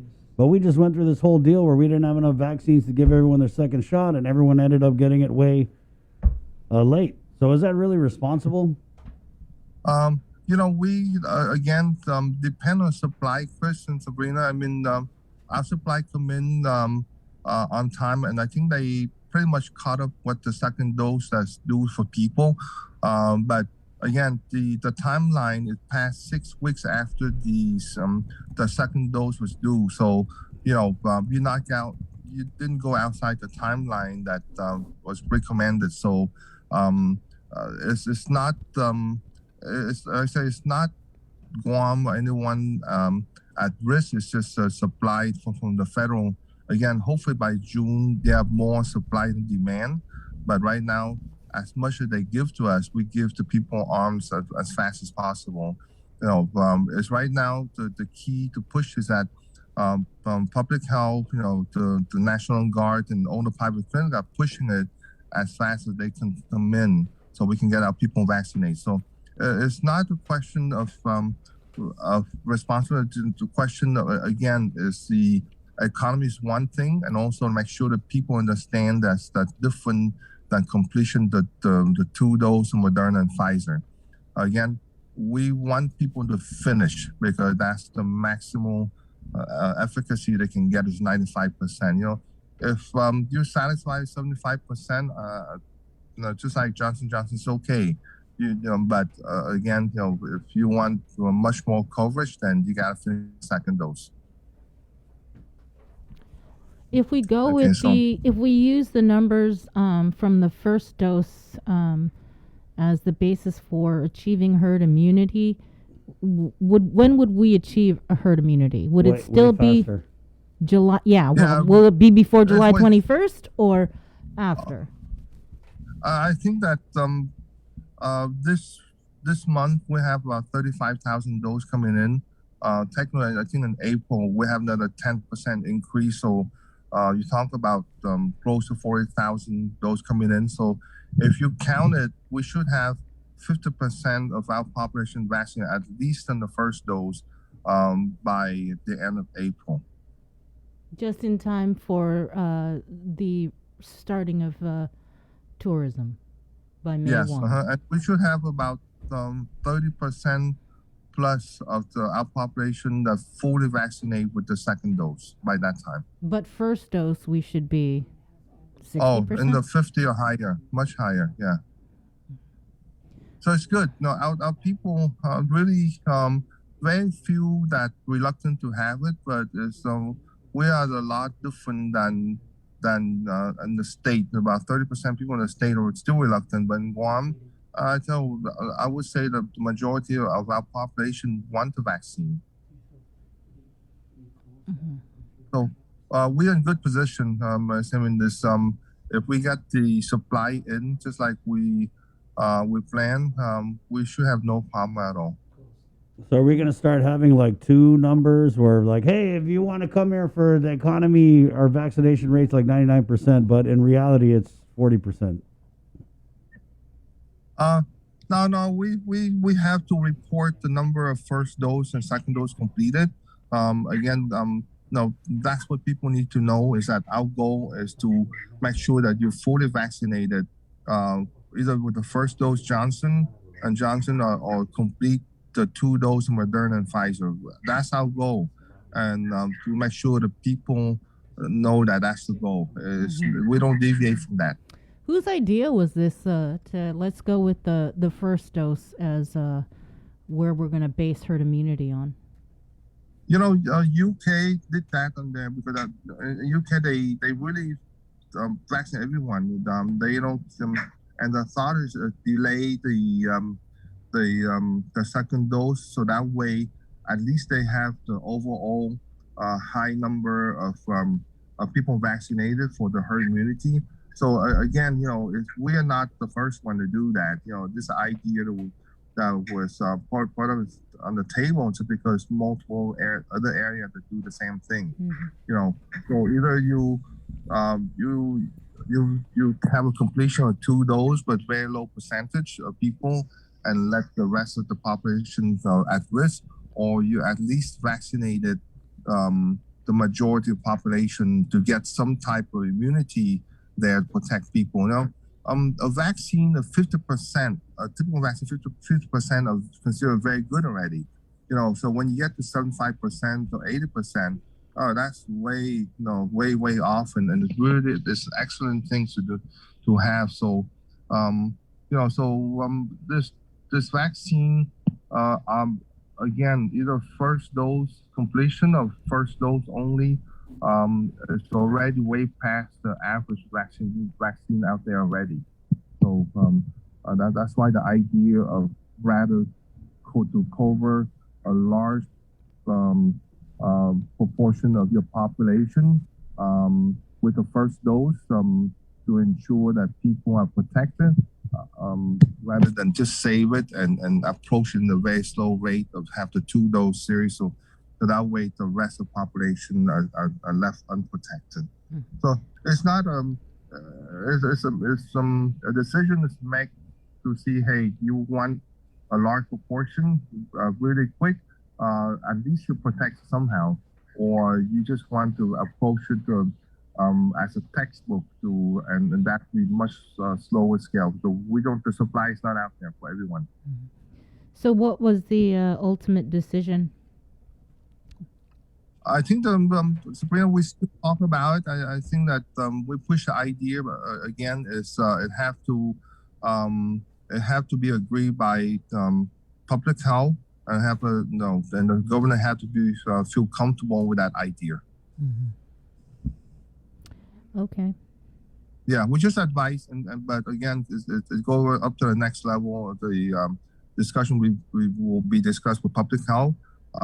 And with CDC, and also with the governor as the final decision. Okay, but we're on the right path. So there's a light at the end of the tunnel for us. Doc, we're coming up on our 1 year anniversary of. It is 1 year. It is 1 year anniversary of the COVID. Your thoughts? You've been with us along for this ride for the last year. I mean, we've had just so many talks over the last year. I guess just your thoughts. I tell you, all of us hope that we do not see another pandemic like this one. Probably once in a lifetime. There's not right or wrong ways to approach it because it's a learning curve for everyone. Okay. Again, it's a fight for everyone in the island. It's one person, one group. It's everybody, and I think the unique thing about our island is that we, the overwhelming majority of people are very compliant, and they doing a very good job in abided by the guideline, and that's why we are where we are right now. So I think that over the past year or so, there's a lot of up and down. Not everyone's happy about any decision we make. I think that as a whole, we are doing very well. I went out and eat yesterday, and I'm so happy to see the restaurant have customer in there, and everyone almost at the norm. But again, we cannot get where we are without everyone on the island doing what they do. So it's a huge pandemic. Like I said, we hope we never see one again. But overall, I'm personally very proud of people in Guam and the way we handle things. So again, that's only my personal thoughts. So, but I just want to share that. All right, thanks, Doc. Thank you, Doc. You're welcome, guys. Be safe, and we'll take you out fishing. Yeah, one day. we're waiting. You've been saying that for a year. Okay, guys. Have a See you, good Doc. day. Be Right safe. on. Okay. Okay. Bye. 7:36. We do have some clips from our first show ever, which is totally weird to watch. Really? That we're gonna play that coming up. Yes, Jason Solis. No, that was like, it's actually kind of weird because we got two clips that we're gonna play for you at some point in the show. We have a clip from the very first introduction of the show that was called Containing COVID, like the introduction, and you guys just like breaking down exactly what happened, and then Governor Leon Guerrero's press conference that Sabrina and I were live streaming. I was setting that up and I was doing all the editing stuff. I just watched that. Man, that thing triggered me. It just took me back to like then, and just I was shuddering when I saw that. I mean, we've been through so much, but just to be in that moment again, and from our vantage point, I mean, it was weird. You okay? Yeah. It was a big weight, I think, because we realized that we had to step it up, in terms of providing information to the community and making sure that it was timely. We really had to step up our game. Yeah, and I feel like we did that, and it was just a crazy ride emotionally for all of us and all of you guys out there too. I mean, I feel like we were just all in this together on this COVID roller coaster. The ups, the downs, and to where we're at now, which is way better than we were 1 year ago. Yeah, we were 1 year ago. 7:38. Let's keep it going to the KUAM News Zoom room. And we'll kind of, I guess, just start there with our mayor's update. Mayor Jesse Allig, the president of the Mayor's Council, also the mayor of PD, and the mayor of Inalahan, Mayor Anthony Chargaloff. Let's just start there. 1 year anniversary COVID. We'll go ahead and go with you first, Mayor Allig. Just some thoughts, reflections, maybe. Okay, and good morning. Morning. Yeah, just thinking about it and listening to everyone this morning, it's sobering. But the one thing that comes to mind is really to thank the Lord for those of us that that really remain, that we continue to live healthy lives and prosperous lives. Definitely thanking the Lord for comforting and consoling the bereaved family and friends of those who were victims of COVID. And we pray definitely that the Lord gathers them to himself. For me, it really is about thanking the Lord because he is a big part of my life and definitely the work that we do. thanking the Lord for the men and women who continue to protect us and to serve us. We thank the Lord definitely for keeping those people safe who continue to develop processes and vaccines that keep us safe worldwide. And just really thanking the Lord for all the good things that He has given us. And hopefully we will continue to live and continue to live happy and prosperous lives. Mayor Chargaloff? Good morning, good morning. Morning.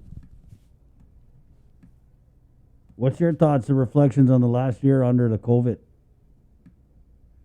Well, it's actually it is obviously a time that a lot of us have learned from. It's a lot of lessons have been learned from this. No one ever predicted this would ever come our way. We have losses within our community, and I'm sure the entire island community has felt the losses of some of their people very close to them. Obviously, like I said again, here's a good example. This Zoom meeting actually evolved out of a situation caused by COVID, where social distancing was basically enforced and implemented. So even the school distance learning, a lot of things have been learned as a direct result of this COVID. Of course, I wasn't the mayor last year, but I witnessed firsthand some of the challenges that they had to take, from doing the senior citizens lunch deliveries to actually being a part of passing out the assignments and of course the food distribution. So the mayor's group have undertaken a very large, daunting task, but really as a direct result of that, I think a lot of us have learned, looked at the different methods of how we can become better efficient at what we do. And for the most part, and I applaud all the mayors before this general election, a lot of us had to really manipulate or alter the way we did business. I mean, even the election themselves, it was unprecedented the way we did it with regards to social distancing or even appointments, going in and voting. So definitely a lot of lessons learned, and I'm sure that this all resulted in a stronger community. Leaders have evolved because of this, and I think we've handled it pretty well. All right, and something that it's getting handled right now, Mayor, there's a bill we were talking about earlier to change the name of your village from Inarahan to Inalahan. Yes, it's Bill 60-36, authored by the good Senator Telu Tairigui, and we applaud her for this. We, the Municipal Planning Council, did approach Telu to assist us with this. She was also able to get other co-sponsors of this bill. Last week, several members of the community came out and in support of this, and for the most part, a lot of them were elders who actually felt that this is a long time coming. They believe that the name change from Inaran to Inalahan only supports the fact that while Inalahan has been labeled as a historic village, we never officially could say that to be very true, only because our village name we still call Inarahan. And I know there's a lot of things that will be happening. Even our mailing addresses and all that would change. Some of the schools may in fact change from Inaran Elementary to Inalan Elementary. And here's the one thing that I want to say, that while I also made the statement that our this generation today, I believe, is going to be held responsible for us to maintain and revitalize whatever is left of our culture, of our language. And if there's a Chamorro word that I want our young generation to maintain, if there's only one that has to be there, then let it be the name of our village in Alahan. And I think once you start repeating that to the younger generation, they are going to really just run with that and maintain that and hold that forever. Mayor Alec, what other village name changes do you think are in the works? Because we're here in Harmon, and I know Harmon is not Indigenous unless you pronounce it Hutman. That's true. Well, we actually that's on our agenda this week for the mayor's actually. So Hotman, viva Hotman! we're looking forward to it, and it's a good thing that Mayor Chagaloff was going through this process, because we will be having a discussion with Dr. Underwood this week with all the mayors, and hopefully we can see which mayors are interested in making that change. And of course, it's not really doesn't solely rely on the mayor, but it's a community effort. So I'm not sure which villages are interested and which villages are not. Well, when you look at PT, right? I mean, there's different points of view, because perhaps before a certain time it wasn't PT, it was Tipungan.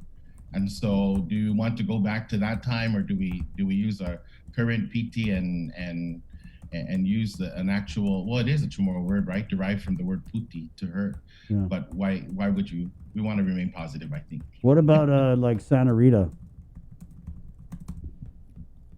Well, I mean, it's named after a Catholic saint, but I'm not too sure who. I'm not too sure about the area, because perhaps the area was. It was probably like a barrio, maybe. I'm not positive, but Dr. Underwood might be able to help us shed some light on that. And that's kind of like a Ganya or Hagatnya, right? There were so different barrios there at the time, way back, before the war. So perhaps it'll lead us to something like that. Well, hopefully we just do it once and for all and get her done, because right now there's a lot of we call the villages one name, and then we have these signs that are up, those big signs where everything's misspelled, right, with the other village names. Like, I mean, Sinania, the way they spelled Sinania was just kind of funny. So, I mean, I think this is cool. I don't know why we haven't done it. I thought we already did it. But, yeah, so looks like we got to get Underwood on. It is a big deal. So like I said, we're having that discussion, starting that discussion this weekend. That's hopefully it'll lead to something positive for everyone, and like you said, a permanent change if it's necessary. Right on. Yeah. I'm just curious about our fate. Our fate hangs in the balance, Sabrina. I wanted to follow up on something that came out from the Catholic Church regarding the Johnson & Johnson vaccine, because public health had announced that the VA PPC had approved prioritization of using the Johnson & Johnson vaccine for homebound and those in the elderly, the adult daycare centers. And I'm just curious if any of the Manumcos have called the village mayors expressing concern about Johnson & Johnson. So far, I haven't heard of any concerns. I definitely, for those of us that are worried about it, or perhaps thinking more into it, hopefully they heed the bishop's advice, and if there's an option to request for an option if that's necessary for them. And I'm glad that that's how that was worded, because it's not an absolute no, but if there's an option for another vaccine, perhaps the Manamco can request for it. And we'll certainly be advocates of that. I mean, if the Manamco do not want a particular one, and in the past that was how it was. Many, when Pfizer first came out, many did not want to take Pfizer and wanted to wait for Moderna. And so there was a push for Moderna. And so when Moderna came, then we had it was when Moderna came out, that's when we did the homebound. So it was perfect for that. But yeah, hopefully they do, or they're given an option, or they're at least reminded that there is a choice for them. Mm-hmm. Mayor Chagaloff, any concerns down south? No, actually, I have no inquiries regarding the Johnson. I believe right now we're hovering right around closer to 90% already immunized as far as our Manamco. So, what about mayors and coming to the office anytime soon? What about mayors and mayoral staff, because they were added to the eligibility group? Has everybody been vaccinated? I'm going to speak at least. Go ahead, Mayor. I'm going to speak at least for Inalon. So I've got my first dose already. As a matter of fact, as of today, the Inalon Mayor's Office is hosting its second vaccination for those that got theirs back in February 8th. We were supposed to have one here March 8th, but unfortunately, because of, I guess it was a delay in terms of it arriving on Guam, we are now open today, the 15th, 1 week later. And from what I gather from public health officials, that it's still okay. So we actually have one going on today here in my office. And that's important. People should really go out and take advantage of that, because they said that after your first dose, what is it, 42 days? After you should get your second dose, and I think that would be like 38 days if they got it on February 8th. So, what were you going to say, Mayor Alec? So I didn't take a poll of all the mayor's offices as to who was vaccinated or not, but I do know that majority of them took advantage of the vaccination. For PD, we're all fully vaccinated. Wow. Yeah. So that's good. It was a good thing. You know, we staggered the second dose because of all the of all the stories that we were hearing, and I have to say, thank God we did. Right. Yeah. But, you know, going on this week, there's two other things that are happening this week for the mayors that's going to keep everyone busy. Other than the village name change discussion, we're going to be starting our talks on liberation memorial ceremonies. So those villages that typically or traditionally host liberation memorial ceremonies in July and August, we'll be starting that discussion this week. And that's important for us because, you know, we're still in the pandemic, and how do we commemorate, we'll definitely be talking about how we're going to commemorate those important times. And so that's big for us. And then the other big deal for us this week is working with GPD on their an extension of their Safe Schools initiative. So they have something called Project U, and I'm excited about it because we're always concerned about crime in the villages and suspicious activity. Most of our neighborhood watch programs are active and in one way or another very helpful in solving crime and protecting really our neighbors. So this Project U is definitely focused on our young people and focused on getting that out to the community. So I'm looking forward to working with GPD and the mayors on that, and hopefully we can push something out to you, you know, on the programs, on the two. You mentioned planning and discussing of the liberation memorials. What about the carnival and the parade? Have you heard anything in terms of whether or not we're going to see that this year? So on the mayor's council side, we do not plan to host a carnival or a parade. And again, because of the pandemic, and I believe the governor and the speaker are on board with that as well. And we've agreed that the most important part of liberation is the memorial ceremonies. And so like we did last year, that was, you know, we went to each village and we had a small ceremony, and a small group of Manamco were present. And if they weren't present, then the mayor worked hard to make sure that they were included somehow. The best part I think about last year was KUAM's virtual parade. I mean, I'm still shocked that all 19 villages submitted a film, you know, a recording at least of of something to show off their village. I was so happy to see it. I thought, well, you know, when Sabrina came to our mayor's meeting, I thought, okay, well, it didn't seem like we were going to get a lot of participation, and we had to push and nudge. But at the end, I was just shocked. It was overwhelming, really. So that was a great first time, and you know, so KOM, you're gonna have to outdo yourself this year. We got you. Right, thanks for the heads up. Yeah, we're definitely going to be working together. Hey, what about again this year? The night market? I don't know. Sorry, can I just ask about the night market, Chamorro Village night market? Have you guys heard anything about that? Haven't heard anything about the night market, but I do want to share about Agate and Barragata. And one of the reasons, you know, I know that the mayors are somewhat apprehensive about marketing perhaps their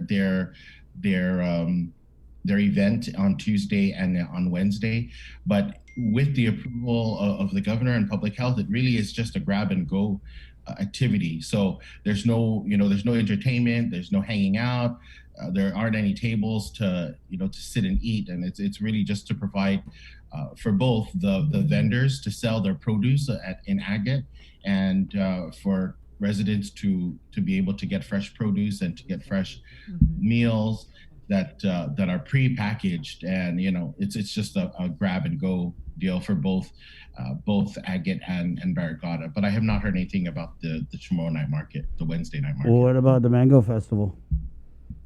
The Mango Festival is not. I'm not the mayor of Agate. I know. But I know that it's not happening. It's not happening because you've been there, Chris. There's just sometimes there's too many people, and the mayor and the vice mayor do a great job down there. But can you really control social distancing? Can you really? There are just so many different issues as to why there won't be a Mango Festival. As a matter of fact, the governor has asked me to remind all the mayors to kind of treat 2021 as 2020, and hopefully, unless you're having a fundraiser. If you're having a fundraiser for re-election, that's totally fine. Treat it like 2019. Chris Barnett, you asked me about the villages. I know. I'm just saying it is what it is. How are you going to song in the mayor's like, hey, you guys better chill when you yourself are having a fundraiser and carting in 23 people at a time? It's ridiculous. It's hypocritical, actually. Okay, Mayor. Sorry. I don't want to make it any more awkward for you. I already know you have it awkward. So. I did want to follow up though on what I had asked last week regarding the homeless situation, and their plans were regarding opening up different sort of shelters or whatever it is in the villages. And so you said that you were having a meeting with either OHAP or someone with the Homeless Coalition last Thursday. Do you have any updates on that? So we were not given any updates as to more shelters opening. I believe they're still working on that plan. I don't have any more information on it. And yes, it was requested, but I can't respond to that. Okay. What about on the 661 million? Anything going to the mayor's council, or is the mayor's council said, hey, look, we'd like to be prioritized to get some funding? Because you guys did a whole lot of work since the start of the pandemic with money probably you guys didn't even have.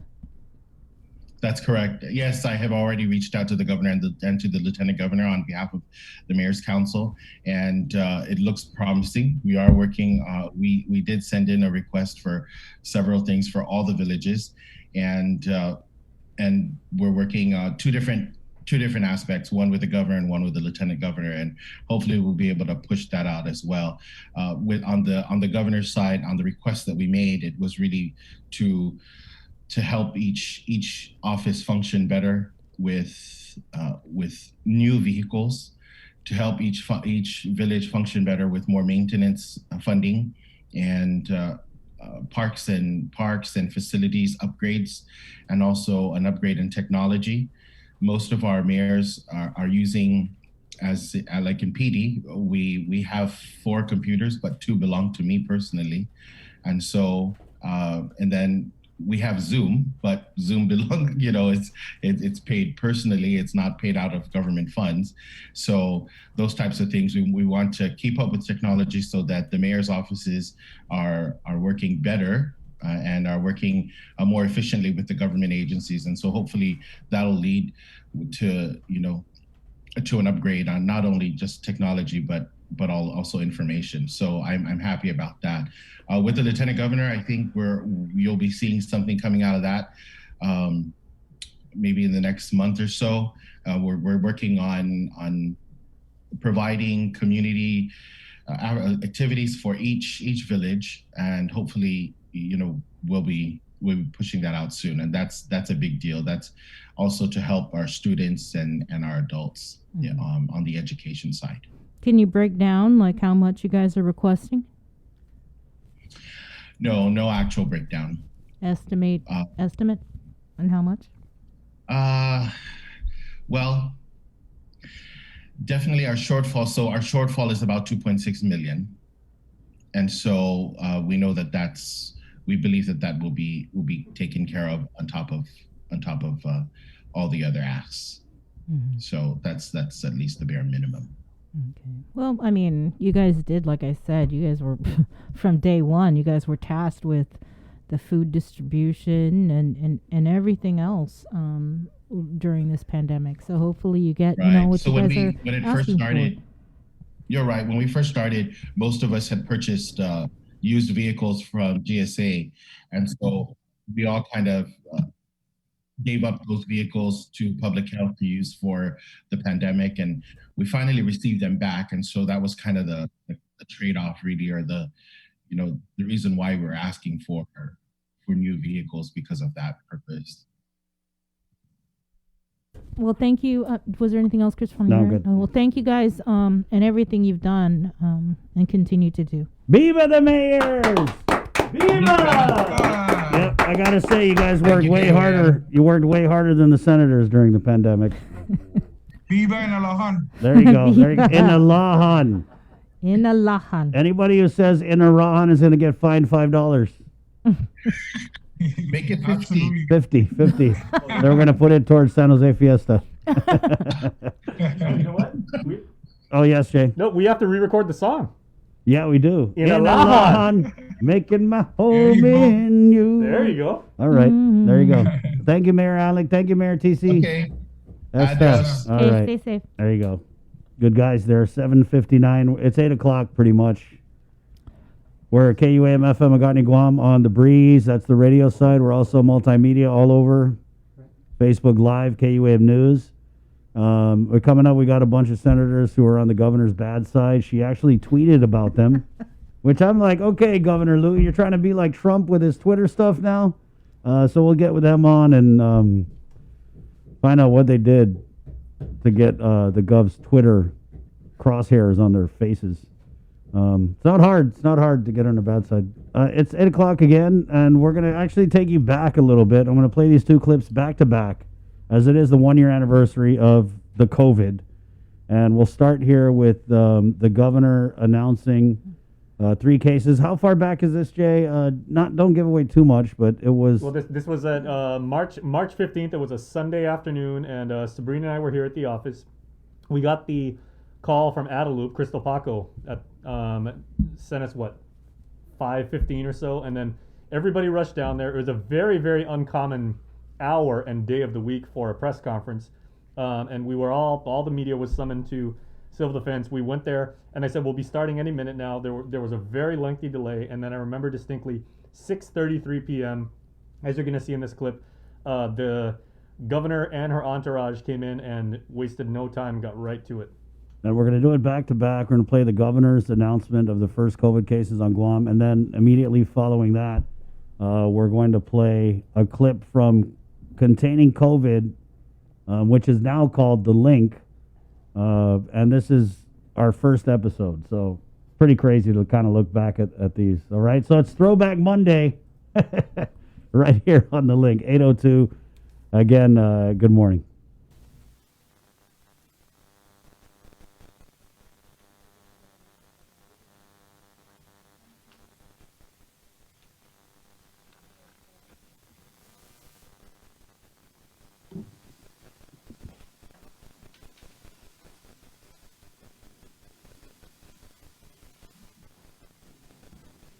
Thank you all for coming on such short notice. Just a short time ago, I was informed that 3 individuals confirmed positive for COVID-19 based on the 5 test results that were returned today. Here is what we know so far. 3 patients presented to GMH yesterday, all over the age of 60. 2 of these individuals were related and arrived from a Manila United flight on the morning of March 2nd. If you were on this flight and have flu-like symptoms, stay home and contact your doctor. The 3rd individual has no apparent travel history. In accordance with our protocol, our patients were held in isolation at Guam Memorial Hospital while results were pending and remain there now. Public health officials are now conducting the required tracing and investigation in coordination with Homeland Security, Guam Customs, and others. This is what we prepared for, and while we must expect more cases, everything that can be done is being done. Also, while I do not have the authority to ban travel from an FAA facility, I strongly urge everyone to avoid travel to the Philippines or other affected areas. If you travel to Manila, I urge you to self-quarantine for no less than 14 days. I'm also in contact with Superintendent Fernandez and the leadership of private schools. We will be meeting tomorrow and issue guidance thereafter. While we know that the elderly are more susceptible, I am asking everyone to do what works. That's exercising social distancing, avoid large social events, and implement good hygiene. I know these things seem basic, but all evidence says these actions work to keep us safe. Every resource we have, every expert at our disposal is being used to implement our plan. We will do our part. We will all work together, and Guam will rise to meet this challenge. Any questions? The third individual you mentioned had no known travel history. So have you already posed questions to find out who that person may have came into contact with, where they may have contracted the virus? Absolutely. Our public health team is out there tracing. They're doing surveillance. They're monitoring. COVID 604. It's the takeover, the news takeover of I-94 FM. So thank you very much, Andy Wheeler, Vic, and Ty, for letting us fill this slot. Good morning to my co-host, I Sabrina. didn't even know we were on Yeah, the we're air. on. Well, hello. Good morning. Good morning. I just wanted to kick that off with a little Mariana's Homegrown. That's from Mariana's Homegrown 2, Bonito na Lugar. Beautiful. Guam's a beautiful place. Kind of hard to forget that it's Mes Chamorro, Bree. I know. It's Anya Chamorro, which, maybe the governor saw what was coming, and, Mes Chamorro, hey, it's the whole year, so. So we still got time. Yeah, COVID-19, give us what you got, and then we'll get to Anya Chamorroing after this, so. No, don't give us what you got. No, Please, don't. Yeah, do you're not. right. And so there's a lot of, like Adeloop keeps saying, this is a evolving situation. So there was definitely some evolving going on this morning as President Donald Trump addressed the nation in a press conference that really just ended a couple minutes ago. And It did. wow, so there's some new guidelines that he's releasing, and Bree is kind of unpacking that. So we're going to get to that and a whole bunch of stuff here on containing COVID. And Bree, with the meetings we had yesterday, kind of like fine-tuning and retooling the way we go out and gather the news and present the information to people. And so, obviously we have families, and we know you guys have families. So we kind of had that meeting and dialed back and said, hey, if we can get people on the phone, let's get people on the phone. Really trying to minimize when we go out in the field and come into contact and with other people. And so, and kind of thinking about that, we're like, what would be the best way to get people information that they need to go know to get people an outlet? Some government officials that call up and speak to the public. And we figure, this is cool. We got a couple radio stations here, so why not? Why not use it? And we also got Facebook Live. Hi, everybody from Facebook Live. I wanted to say hi to Jason. Jason's here this morning, yes, bright and early, helping Very us bright out and with early. this live stream. And probably at some point he'll jump in here and perform a song or something. Maybe a little dance. I think we get more hits if he did a dance. And so we've got a star-studded cast of guests to call into the show this morning. It's a lot easier to get people to call in. Sometimes you're like, hey, can you come on the show? They're like, I don't know, schedule this and that. And it's like, no, it's just a phone call. So just some of the names we're going to be hearing from Dr. Vince Akimoto this morning. Also touch base with Dr. Nathaniel Berg, who's here, has some interesting and different perspectives on what's going on and government response to COVID-19. Of course, we're going to play what I felt was kind of an explosive interview with Dr. Tom Shea. Yeah, he did an interview with Nestor Lecanto yesterday, and he was talking about complete and total lockdown. And so, when he posted it on Facebook, and I also talked to him Sunday night after the governor declared the public health emergency, and he was quite concerned. He didn't feel like enough was being done. So we decided yesterday, let's get Dr. Shea on the phone and hear what he has to say. And so I think, like you said, we're going to be playing that a little bit later this morning. Yeah, and the message from the doctors, I feel like, has been very, very consistent. We talked about this yesterday morning. I think since even before day one, the doctors have been calling for a more stringent response to the COVID-19. And also just communication Right. with Adeloop. And that's something that Dr. Shea also said, that they haven't really been in the loop with the response. Right, and we can definitely agree with that. The information, and for what it's worth, we understand the government is every single piece of the government of Guam is now being used to kind of address, well, except for you non-essential agencies. Don't take it personal if you're not essential. Piece of the government of Guam so hopeful. now being used to kind of So address, optimistic. well, non-essential agencies. Didn't really last long though, because we were just talking offline. It was really very, very difficult to get information out of the administration at the onset of the pandemic. And even getting clearances for Right. directors to come Yeah, on so- to speak with us to provide the latest information. So what happened was when we decided to do this show, obviously we're like, we need to get these different directors on who are leading various aspects of the pandemic response. But back then, and this is when Janella was the communications director, and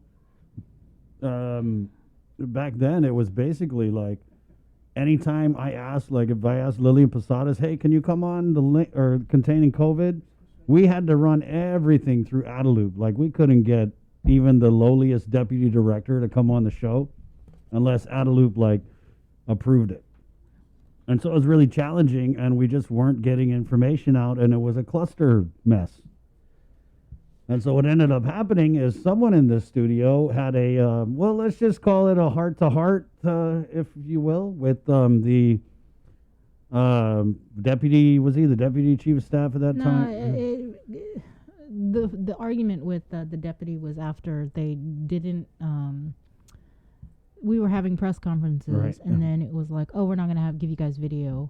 And for whatever the reason was, I was really upset because it was like, what do you mean you're not going to give us Well, video? because at the time they were trying to boost up the governor's Facebook page, which is something they're still trying to do. Anyway, Yeah. it was just a mess at the beginning, and it was. I hate going back there because it really just makes me Mad. upset. Yeah. But here we are today, getting press conferences.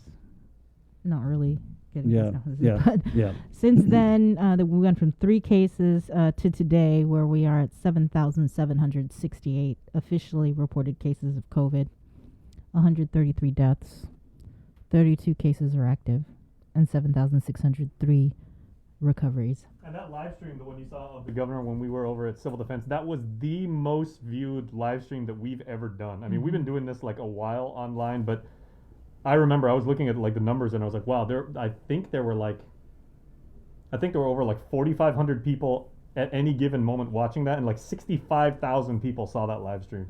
And we did do at the end of the year, at the beginning of 2021, we did a whole show called Hindsight 2020, Right. and it takes you all the way back. And maybe we could share that link. Yeah. Throughout the whole year of the pandemic, leading into when we got our first shipment of vaccines, which was, I think it was mid-December. So, I mean, if you really want to look back at what happened that past year, that's actually a really good show. What I remember when you talk about press conferences, man, if I had $1 for every time I pissed off the governor in that press conference, I probably wouldn't even be here working today, because it was just, she would have these press conferences, and then to me that really provided a little insight into why we don't get as much interaction with the administration nowadays. I mean, I'm talking about the top 2, Gov, Lieutenant Gov. Yeah, I mean, I don't know how many times it was like, hey, could you have done this better? And it would just like set her off, and the people would just give me the hardest time. Like, what'd you do, Chris? Why are you making her mad? I think for me, what I remember about the press conferences and the questions that you asked, they were mainly geared toward what are we going to do for the people that are suffering and, the people that are waiting in line for food. Because back then those lines were so long. Bree, I went one time. I went out and I did a tour of the north because I heard and we weren't going out at the time because it was a pandemic and well, it's still a pandemic, but it was just scary. So we were like staying in. We weren't going around people, but I was like, man, I feel like there's stuff going out there. We got to go on out. So I went out and I shot a bunch of stuff with my with my phone. And it just kind of broke me, man, to see all these. I mean, we're talking like hundreds and hundreds of people lining up in cars. In the middle of the night. Yeah, I remember when I went just to get food. I went to the gas station and, we were coming in at 3:34 in the morning. And I was asking the lady because you could see the line for the Dedito Farmers Market for the food distribution went all the way past Woostig Road in Jigo.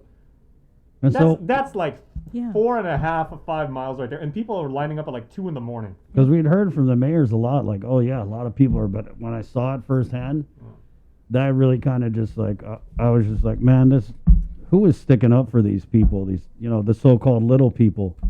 And to me, it was really telling because you're right, Bree. That's why I would ask those questions, and then the governor would get so offended and was just crazy. I'm like, God, you're supposed to be looking out for these people. Why do I gotta come in here and ask you a question that you should already know the answer to? So it was just the press conferences, and then slowly they stopped having them.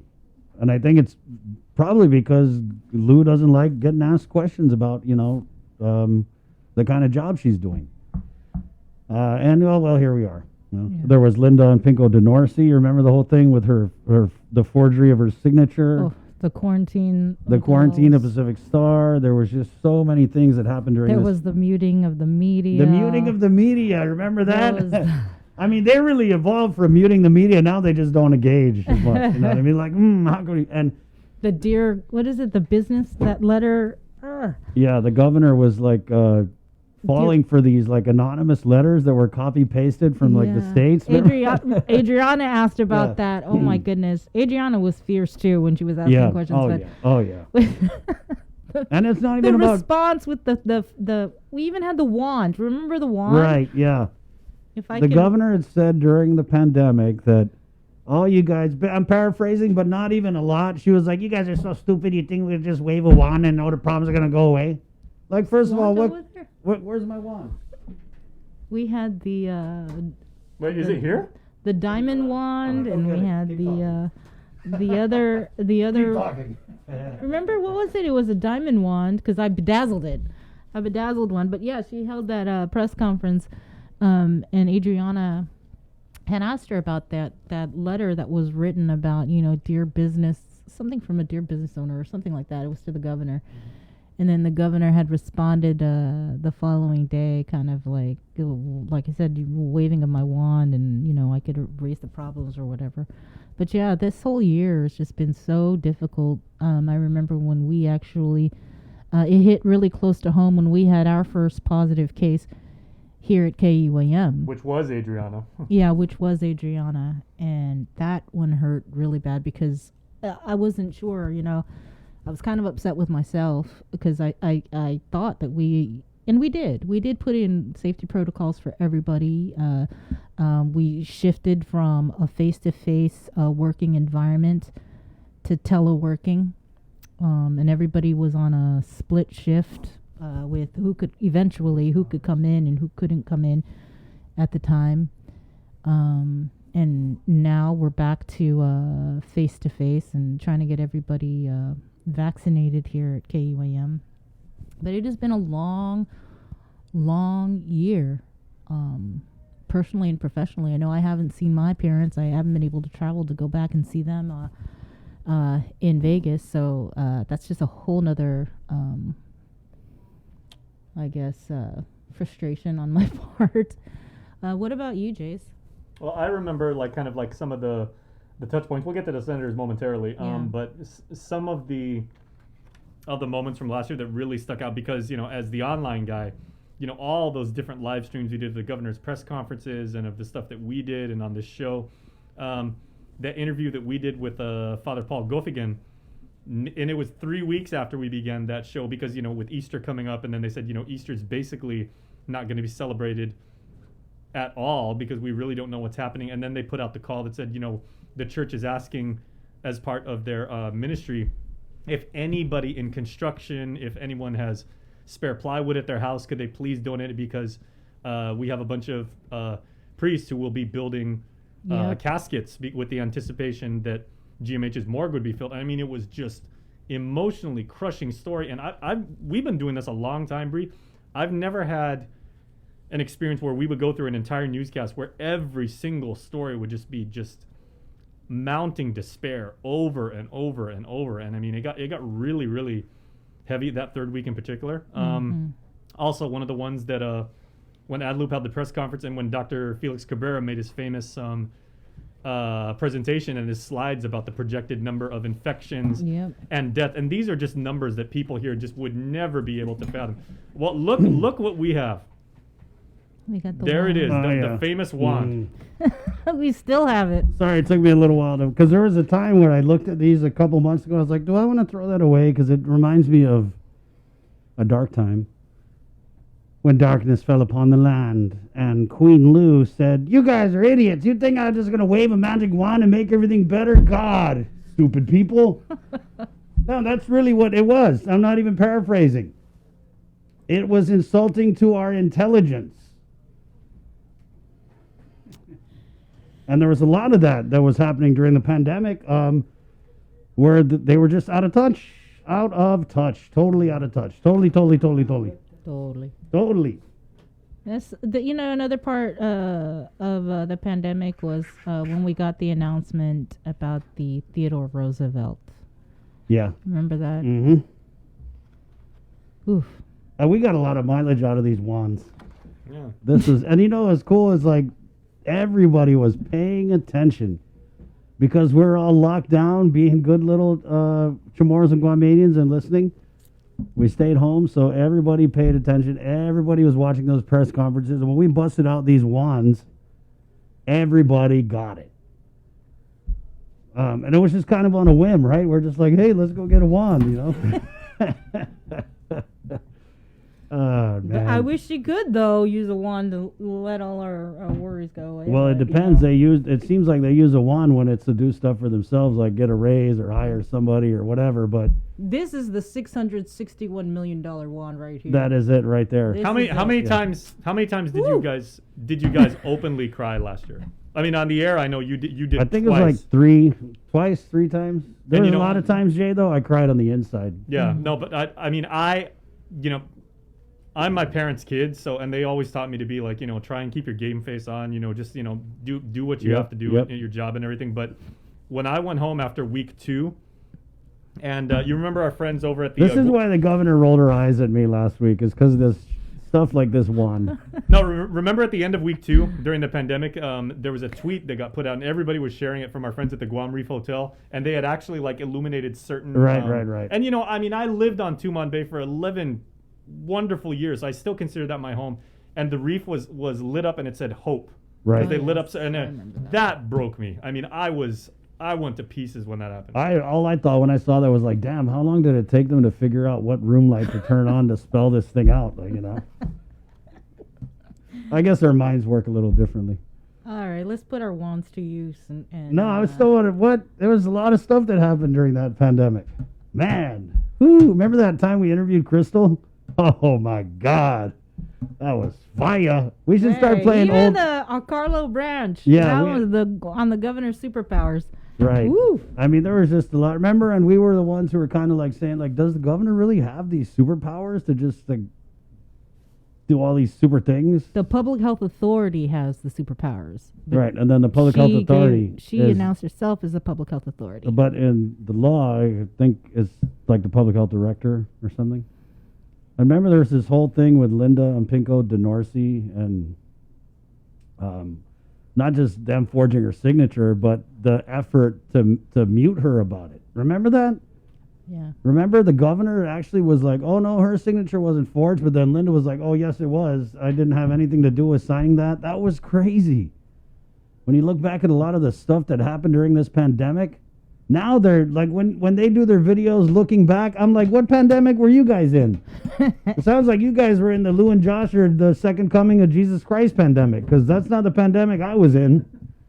And you know, because they watch YouTube. Every time I try and cook dinner and I play my YouTube, the governor comes on and she's like, we did the vaccine, we're the best ever. So yeah, anyway, it's just funny. Don't let them take the history from us, guys, because there's a lot of revisionist history that's happening locally with this pandemic. When you watch these fluffy-ass videos, that's what I think. Like, damn, this is like the nicest pandemic ever. Yeah. Wow. The first one that bothered me was when there were the long lines for the food distribution, and the video that came out was of them passing out the food, like really waving. Yeah, and like, waving. Hey, starving people, right on, Lou and Josh. Hey, guys. Anyway, yeah, so, I don't know now we're all looking towards you're getting me worked up in here. Okay, economic recovery.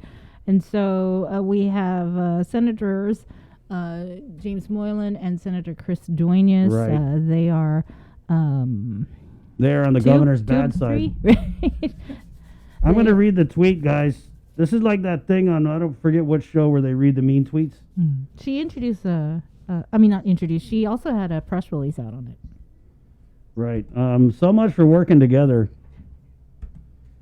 Governor Lulian Guerrero's tweeting here. All the programs introduced by Senators Moylan, Ada, and Duenas are already in place. These senators seem to have taken notes during the State of the Island and added their own titles. First of all, I was watching the State of the Island and I didn't see anybody taking notes. It wasn't that kind of speech. It's not like it was that great of a speech where I'm going to be like, damn, that was, wow. Dude, Bree, did you hear that? Did you hear that part about no details on how they're going to spend the $661 million? Yeah, let me write that down. Because there's nothing to write down because there was no details. So I guess just, first of all, no one was taking notes during that speech. Sorry, hate to burst your bubble, but it wasn't all that as the speech goes. It was actually kind of a letdown. Right. I mean, there's so much they could have done, Bree. They could have brought out surviving members of people who have passed from COVID. They could have, that speech should have been an event. Not like I woke up the night before, oh, damn, what are we going to say? Oh, end it with a quote. From somebody else. From somebody else. Anyway, so were you guys taking notes, yes or no? Yeah, good morning. Good morning. Good morning. Yes, good morning. Good morning. Well, I did have my notepad out looking for some great ideas, but I didn't write much. The governor did ask us for a measure regarding the DeSantis Amendment, the changes that were made to that, and it did originally have an sunshine date, and she wanted that date removed. So after the State of the Island address went back to our office, and we typed up one, and we sent that in first thing the following morning.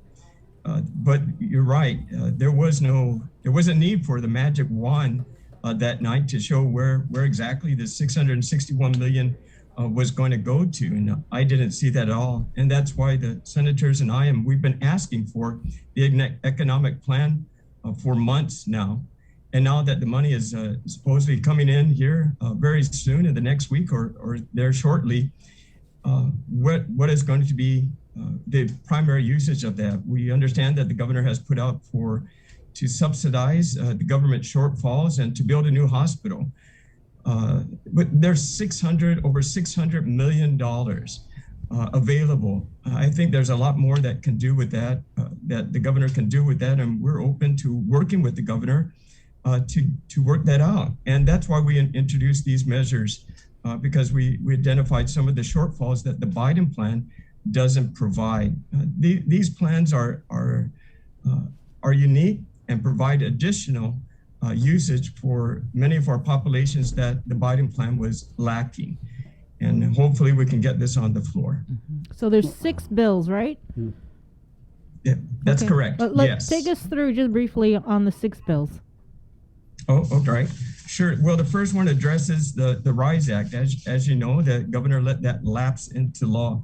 You know, it's interesting on her comments as well that she felt that this is a shortfall and she wanted to do something with it, but now kind of backpedaling and saying, no, the Biden plan would take care of it. That's incorrect. You know, that when the RISE plan was passed and the governor let it lapse into law, we did have a stimulus then. And now we're going to get another stimulus from the federal government. But what's the difference? What's the difference between then when you let it lapse into law and saying there are shortfalls, let's do this. And now we're getting future money in here for the additional stimulus, but yet you're saying RISE is not important. So which is it? What is it going to be? We feel that it is important. $1,400 coming from the federal government, that's great. You have $660 some million, Governor. You can't provide additional fundings. And I think the people, like you mentioned, Bree and Chris there, that are standing in long lines for food distribution could appreciate that as well. So that's one of the initiatives, the RISE Act. You know, Senator, when you talk about the RISE Act, which was, I believe, that was former Senator Regine Bisco-Lee's law. I saw that she kind of got into the pile-on in Twitter, and she had tweeted out on her own Twitter after sharing a story about you guys and your bills. You know, these are the ones that never show up for the group project but take all the credit afterwards. I kind of read this and I'm like, shouldn't you be asking your Auntie Lou about the RISE Act instead of trying to throw more shade? I mean, throw shade all you want, but also you should check on that RISE Act thing because people kind of need it. And it was your baby at the time, as you were. Yeah, I don't get that comment, but it's all right. You know, the current RISE Act is going to expire December 2021. So we're saying extend it with this new money that you got coming on in and do something with that. The next one is we're talking about displaced employee wealth workforce initiative. This is to give private enterprises employees for 1 year that is paid for with this funding. There's no program like that exists in the federal on the federal side. This is a great opportunity. The employer is going to open their door. You have some availability of some employees to hire. Use some of the stimulus money of the 661 to pay 1 year of the salaries to the employers to help them make it through. This is not an existing program, unlike the governor says so. It's incorrect. You also have the Business Startup Incubator Program, another great program that allows new businesses to start. The Biden's plan is not new business. The Biden's plan is existing businesses. We're saying help new businesses that want to open their doors. There are people that are displaced from work that have a great skill that would like to open up their own store, but lack $5,000 or $25,000 to open up their doors. Allow them to do this. We're helping people get back to work. We're helping to build the economy, allowing them to pay their BBT. They just need a startup, and this will be very helpful. Then you have the Pari Publicu, right? The PIP, it's a debit card. The Biden plan doesn't have a debit card. And in fact, the governor knew about this debit card opportunity before through GHRA, but never did anything about it. So let's reestablish that. Allow the people of Guam to have a $500 debit card to use wherever they wish for on the island of Guam, so we can regenerate that expenditure into the form of BBT again. And that can be simply done. So I haven't heard that in the governor's plan. I haven't seen that in Biden's plan either. We also have the Home Energy Assistance Program, or HEAP.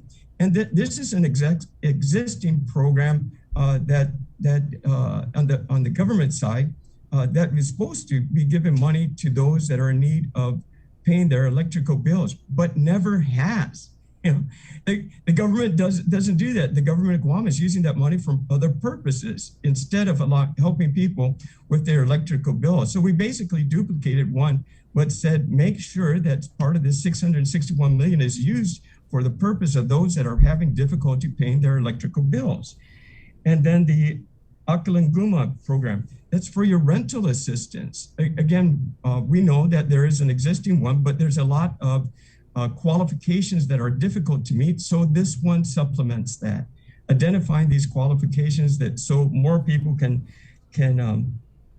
take advantage of this. We're only touching a small percentage of $661 million that we believe can be really helpful for the people of Guam. The governor's answers about this already exists, that's incorrect. I haven't seen the governor's plan yet of what she wants to do with her economic plan. I agree that we should have some money to stabilize the government of Guam, sure, but you're going to have a lot more left over.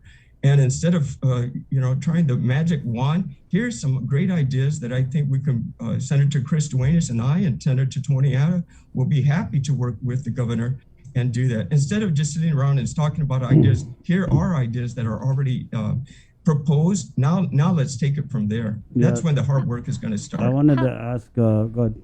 How much our money are we talking about to implement these bills? I think Senator Chris Duenas, he has a good comments on that question there. Sure, and thank you, Senator Moylan and Chris, Bree, and Jason. Thanks for this opportunity today to once again share with you these great ideas that have been presented by Senator Moylan, myself, and of course, Senator Tony Atta. So these bills represent a little over $80 million, which is about maybe 13-14% of the overall 661. So we think this is a very reasonable proposal to use a portion of this funding to be able to fund these programs. And I think the most important thing too is that these programs are very much so private sector centered. As Senator Moylan mentioned, the governor has talked about backfilling and funding agencies that have been underfunded. She's talked about setting aside $300 million for a hospital. I think we need to talk about that, whether or not that's the right thing to do with that amount of money. I think we might need this funding. There's not the same restrictions on this funding. It actually extends out multi-years going forward, and we may need to smooth out the revenues based on all of our loss of revenue, and it's going to take a long time to get tourism back up and running. So I think that as Senator Moylan mentioned, we were trying to take notes during the governor's presentation. The problem is there was nothing to really take a whole lot of notes on, and so we were texting each other saying, "Let's put together a plan." And so that's what this is, and I think that so far it's a great starter to a plan going forward, and the bills are very good bills that really are going to stimulate our economy immediately. I'm sorry, how much did you say these bills would cost? The grand total is a little over 80 million in terms of each program having its particular set aside and appropriation. Mm-hmm. So what is your response to then the governor, because she did issue a press release that Moylan Atta Duenas have missed the bus. Guam is moving. Not once did the sponsoring senators pick up the phone to discuss their ideas and work to find common ground. Contrary to what these authors say, they do not actually want to work together. They've not considered the work that is currently being done by this administration to help our people. They have not consulted with identified agencies on these initiatives. Quite frankly, these bills are about politics, not progress. I Bree, think that that's an unfortunate statement. And the reason why is that the legislature speaks through the bills that they introduce. Jim and I have been down to the governor's office, having been summoned on Bill 11 to discuss with her what Bill 11 would do. And we expressly said to her, we want to work with you, Governor. That's what Bill 11 is about. It's about the legislature as a co-equal branch of government working with the governor. I don't remember a whole lot of history in my time in following the legislature, senators calling up and asking permission of agency directors to introduce bills. Of course, you would look at the feasibility and maybe, and usually the way that process works is when you have the public hearing, the directors and their staff come down and explain the either why the program as laid out is going to work, or what other amendments it might need to work, or whether it's not going to work at all. So let's have the public hearings on these bills and see who really wants to work with whom.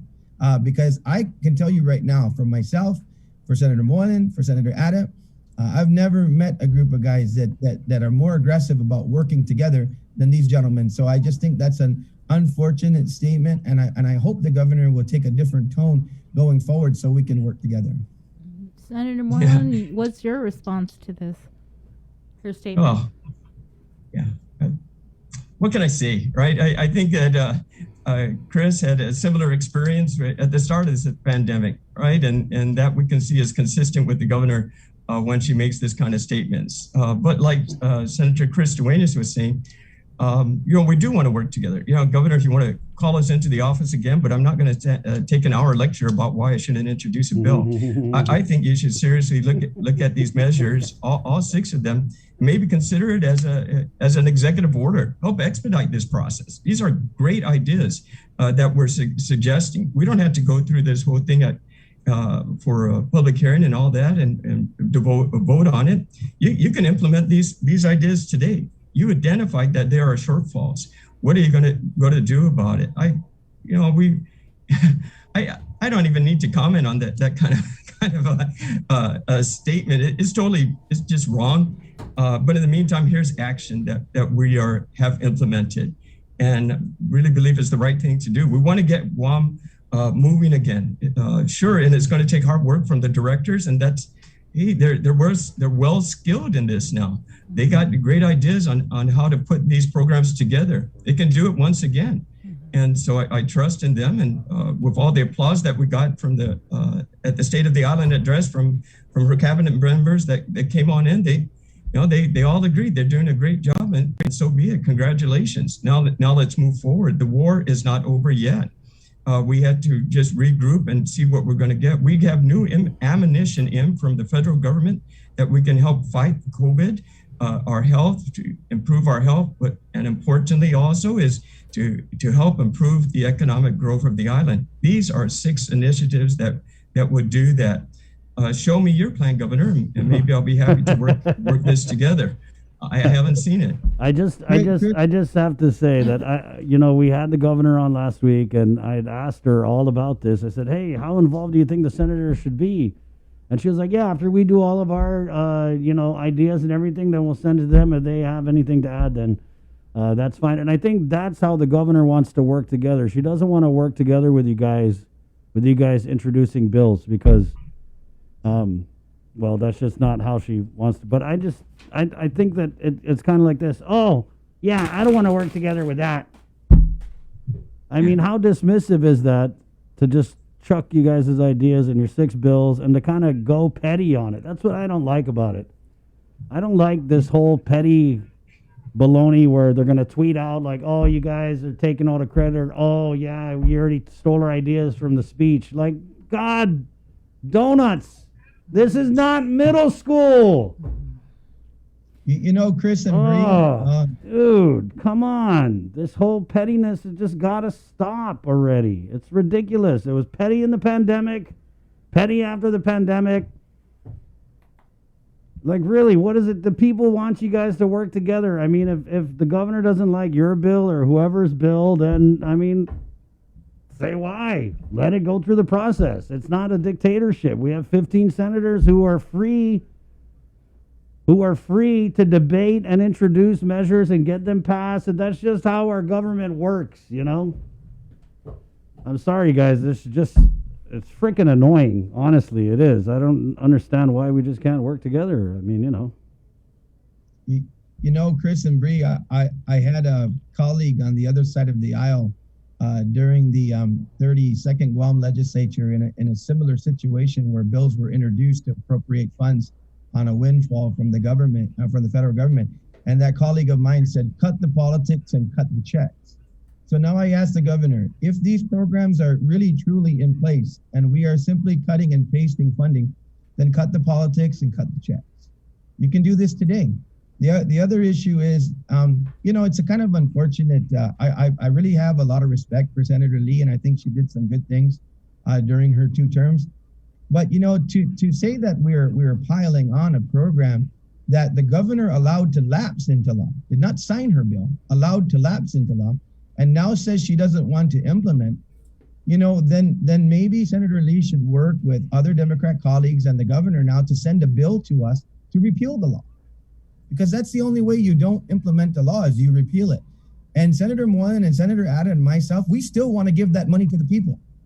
We still want to fulfill that promise.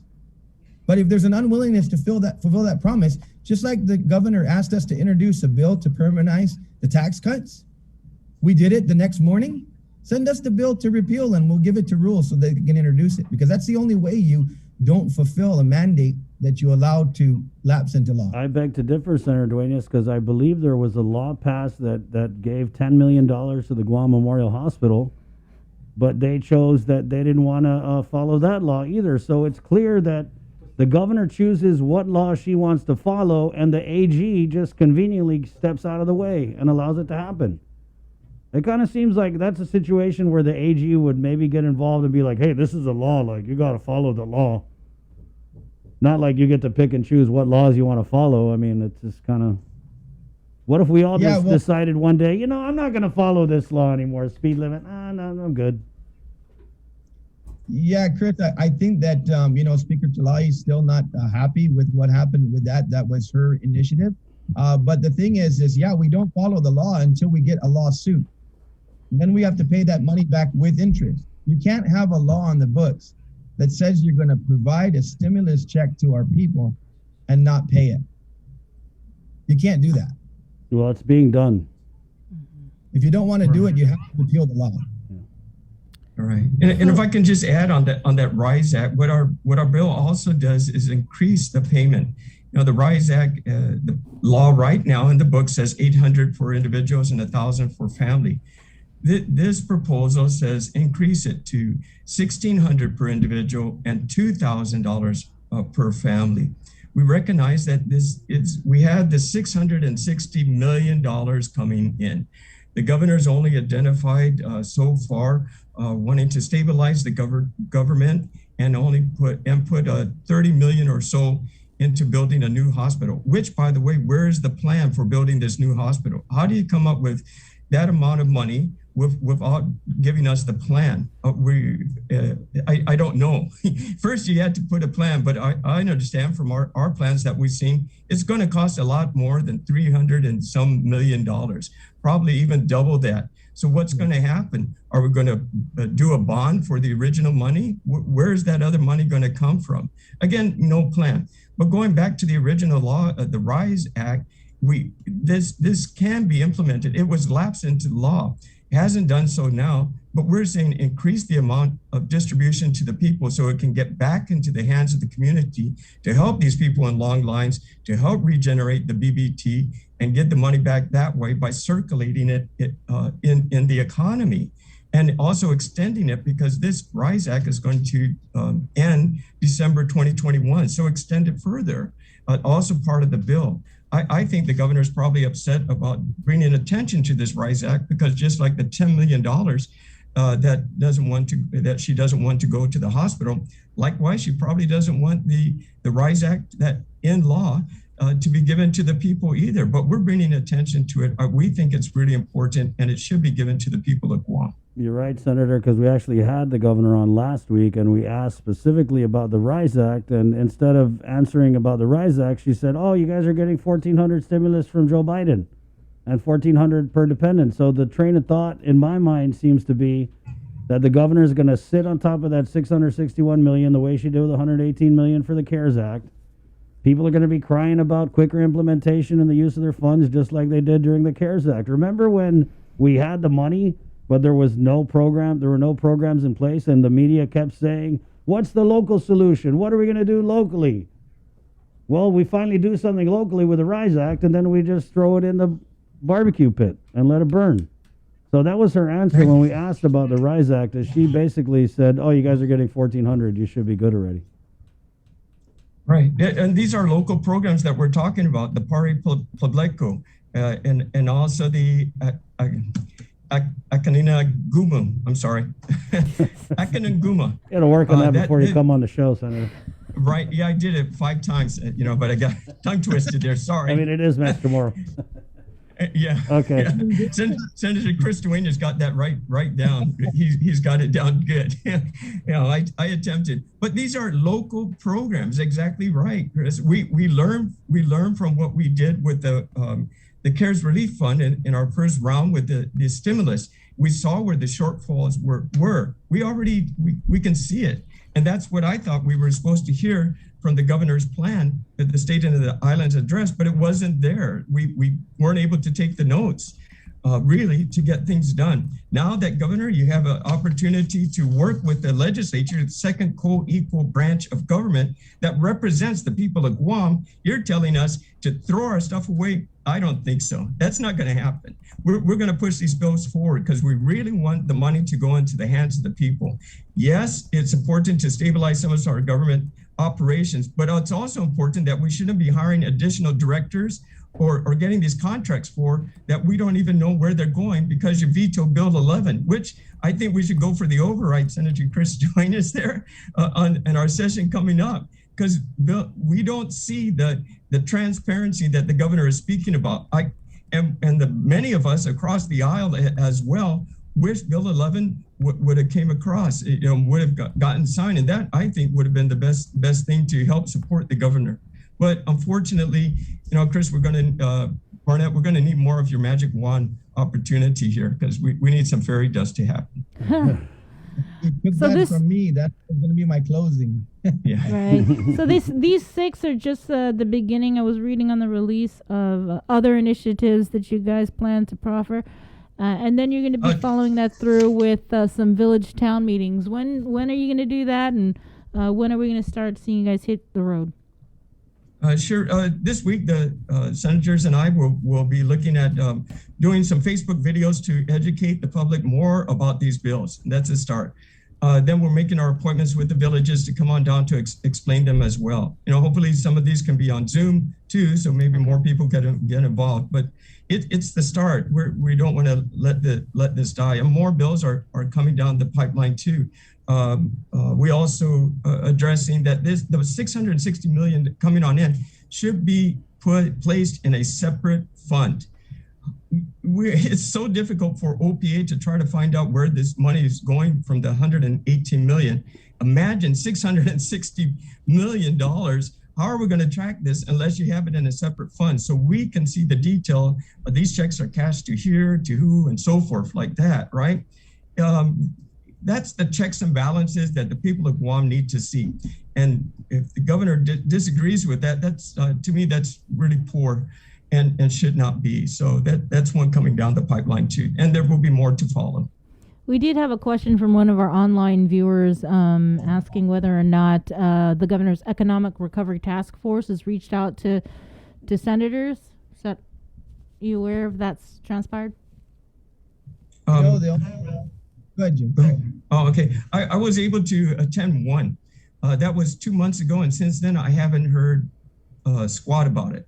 Right. So, speaker, vice speaker, and myself, along with the members of the task force, was just kind of getting to know you, an introduction, and what our purpose was, and what the white paper from the Guam Chamber of Commerce was focusing on. Right. And we were all behind this, and we wanted to continue on. Since then, that's. Task force, my goodness, how many more task force do we need, right? They have their ideas. The Guam Chamber of Commerce has their ideas and is implementing them now as best they can. And these bills will help support that. One of the other ideas prior coming from the Guam Hotel and Restaurant Association was talking about that credit card, the debit card to be used on Guam. Here's a bill to implement that. We're looking at other bills to get it started right away. These ideas keep on forming task force. I have a committee. It's too late. Implement your stuff already. And that's what we want to do. If they decide to have a meeting here next week or so, sure, I'll attend. And what are we going to do? We're going to implement a measure to help support that. So, well, I'm still waiting for the phone call. That's interesting. It's like I thought the legislature was the policy. But what's funny about this economic, what is it, Bree? Which? The economic whatever task force, Oh, Ray. economic recovery task Yeah, force. the economic task force, Ray. What's interesting about this is we actually had members of it on late last year, and they were complaining because it hadn't been meeting in months. Yeah. Yeah, you know, Chris. And then the governor, during her State of the Island address, said, "Oh, my economic something task force has been meeting." Like they weren't even meeting. People in the economic recovery were complaining to us that they hadn't met in months. Yeah, Chris and Bree, it seems like you attended the same rally or debate up at UOG that I did. You know, we don't need to do a task force. We need to just get her done. So that's what these bills are. They're get her done. I was only invited once by the governor to come and be summoned to her office and chambers. I don't anticipate being invited to anything else over the next year and a half. But you know what? I've been invited to the table at the legislature. And you're exactly right, Chris. Policy emulates from the legislature. The execute means executive. Execute the policies. Now, I understand and I respect that the governor is the individual office receiving these federal funds. But I cannot overemphasize once again that most of these programs require and need legislation to push through. And the fact of the matter is, most of the plans that have come out so far are about affecting the current general fund revenue shortfalls and the last year's revenue shortfalls. That is a legislative function. So by its very nature, regardless of where the funding lands, it has an extreme effect on, first of all, delivering services to our people and providing for our government. Well, good luck, gentlemen. Thank you. I'm still laughing that you said the governor lectured you for an hour. Well, you know, we're patient people. We sat there and we went ahead and took in the information because we're patient and we're respectful, and then we respectfully disagreed and left and went our merry way. Okay. Thank you, Senators. Alakazam, Alaka Weather, please work together no matter what feathers. Like, you know, Republican or Democrat feathers? I'm a little rusty with the spell, huh? Yeah. Okay. I'll work on it. Okay, good. You do that. Damned if you don't, damned if you do. Please work with the Senators, Governor Luke. There you go. Viva! There you go. Viva. All right. Viva. We'll let you Thank go you. practice your bill names. All right. Thank you. 8:56. A day. Man, why can't we just get, you know, you would think after like almost dying in a pandemic that we'd just be happy to work with each other, you know? Like we almost died, everybody. This is our chance. God gave us another chance. He said, hey, here it is. Work together. That's how I feel. I feel like this pandemic, we dodged a freaking bullet. It is what it is. Amen. It is Remember written. that? What book of the Bible is that in? Because I feel like we need to go add that to the Bible now. I think we should ask the Archbishop. We should ask the Archbishop. Good morning, Archbishop. Good morning. I don't know. The book's name is Tautology. Well, man, oh man. It's 8:57. Good morning. Archbishop Michael Burns now joins the program. Good morning, Archbishop, and thank you for joining us. Good morning, Chris. Good to see you. I think we need to get a, you know how you Sorry did. for being, sorry for last week. No problem. Just, yeah, don't. I was fine. in bad shape. Yeah. I feel like, you know, when you go to mass and the Deacon Steve reads out like all the people you're going to pray for. I think we need to add in like senators and the governor just to keep it fresh. You know what I mean? I don't know. Yeah. Is there a suggestion box?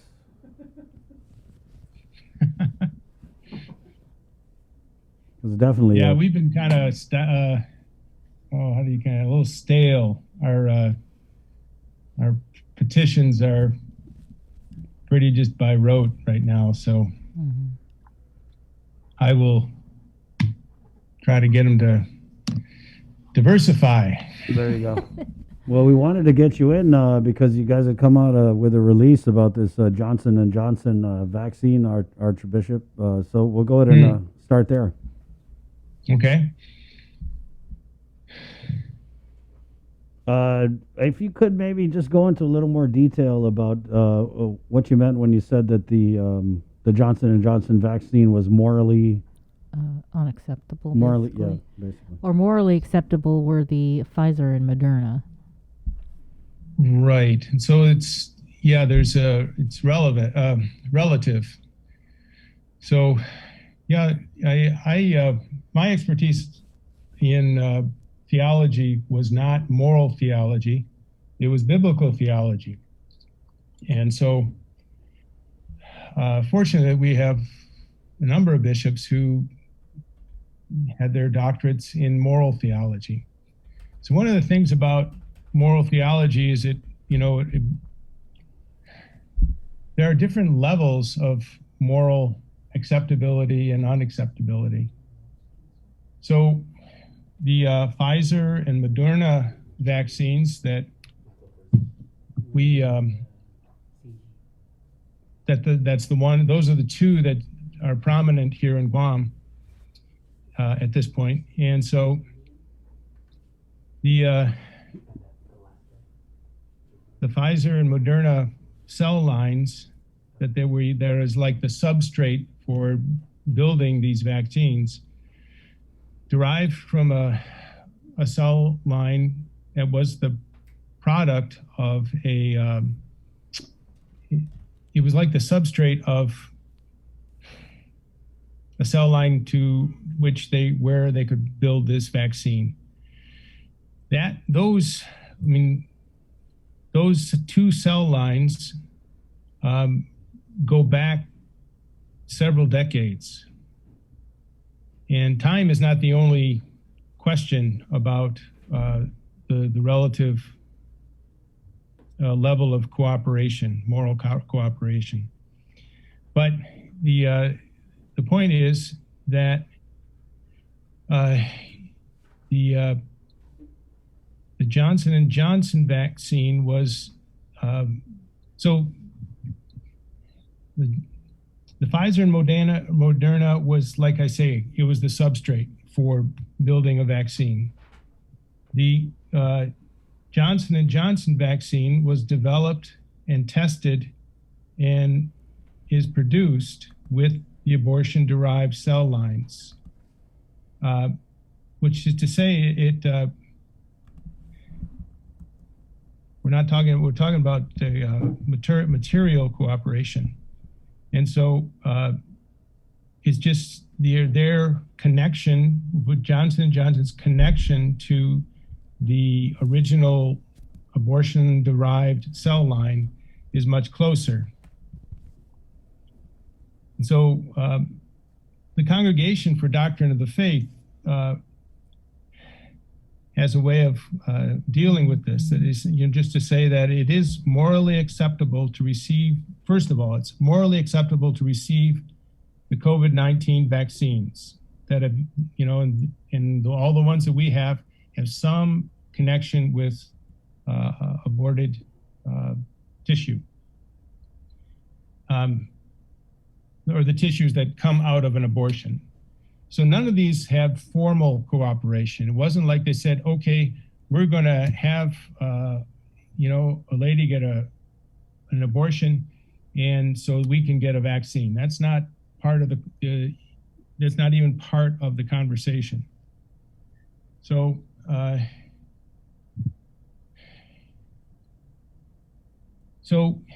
the Congregation for Doctrine of the Faith says that if the COVID-19 vaccines are not even the ethically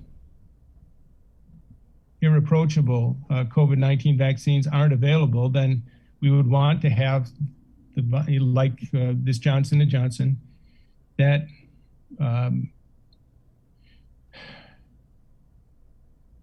we would still have the opportunity to make a decision that in the absence of any vaccine, and if this was the only vaccine left around to us, it would be acceptable for us on the grounds of human dignity to take that vaccine. I'm confused, Archbishop. So, yeah, I am too. Yeah. So basically, you're saying that Make it if simple. we hope that the government will give us a choice, and if there is no choice, then Go ahead and take it anyway? the Johnson and Johnson. Bingo. Thank you for that. And since issuing this pastoral message to the Catholic faithful, have you received any response, any reaction, whether it's from people within the church or from the government? Well, the government is the one that's, for the most part, is the one that's bringing, organizing the various vaccines. And so we've been working primarily with Pfizer and Moderna, which are morally acceptable. And we've got a newcomer in Johnson & Johnson, and it is morally acceptable. And so I think the people here have been really eager to get a vaccine. I mean, it's going to vary between, different ages and different circumstances, of course. But the case here, what the bishops from the Bishops' Conference in the U.S., are kind of like bottom line is, if you can get Pfizer and Moderna, those are the ones that we would encourage people to get. Archbishop, so let's say someone out there, a devout Catholic, they're going to get vaccinated. There's no Pfizer, no Moderna. They end up taking the Johnson & Johnson. Is there like a penance that they need to do? Nope. No.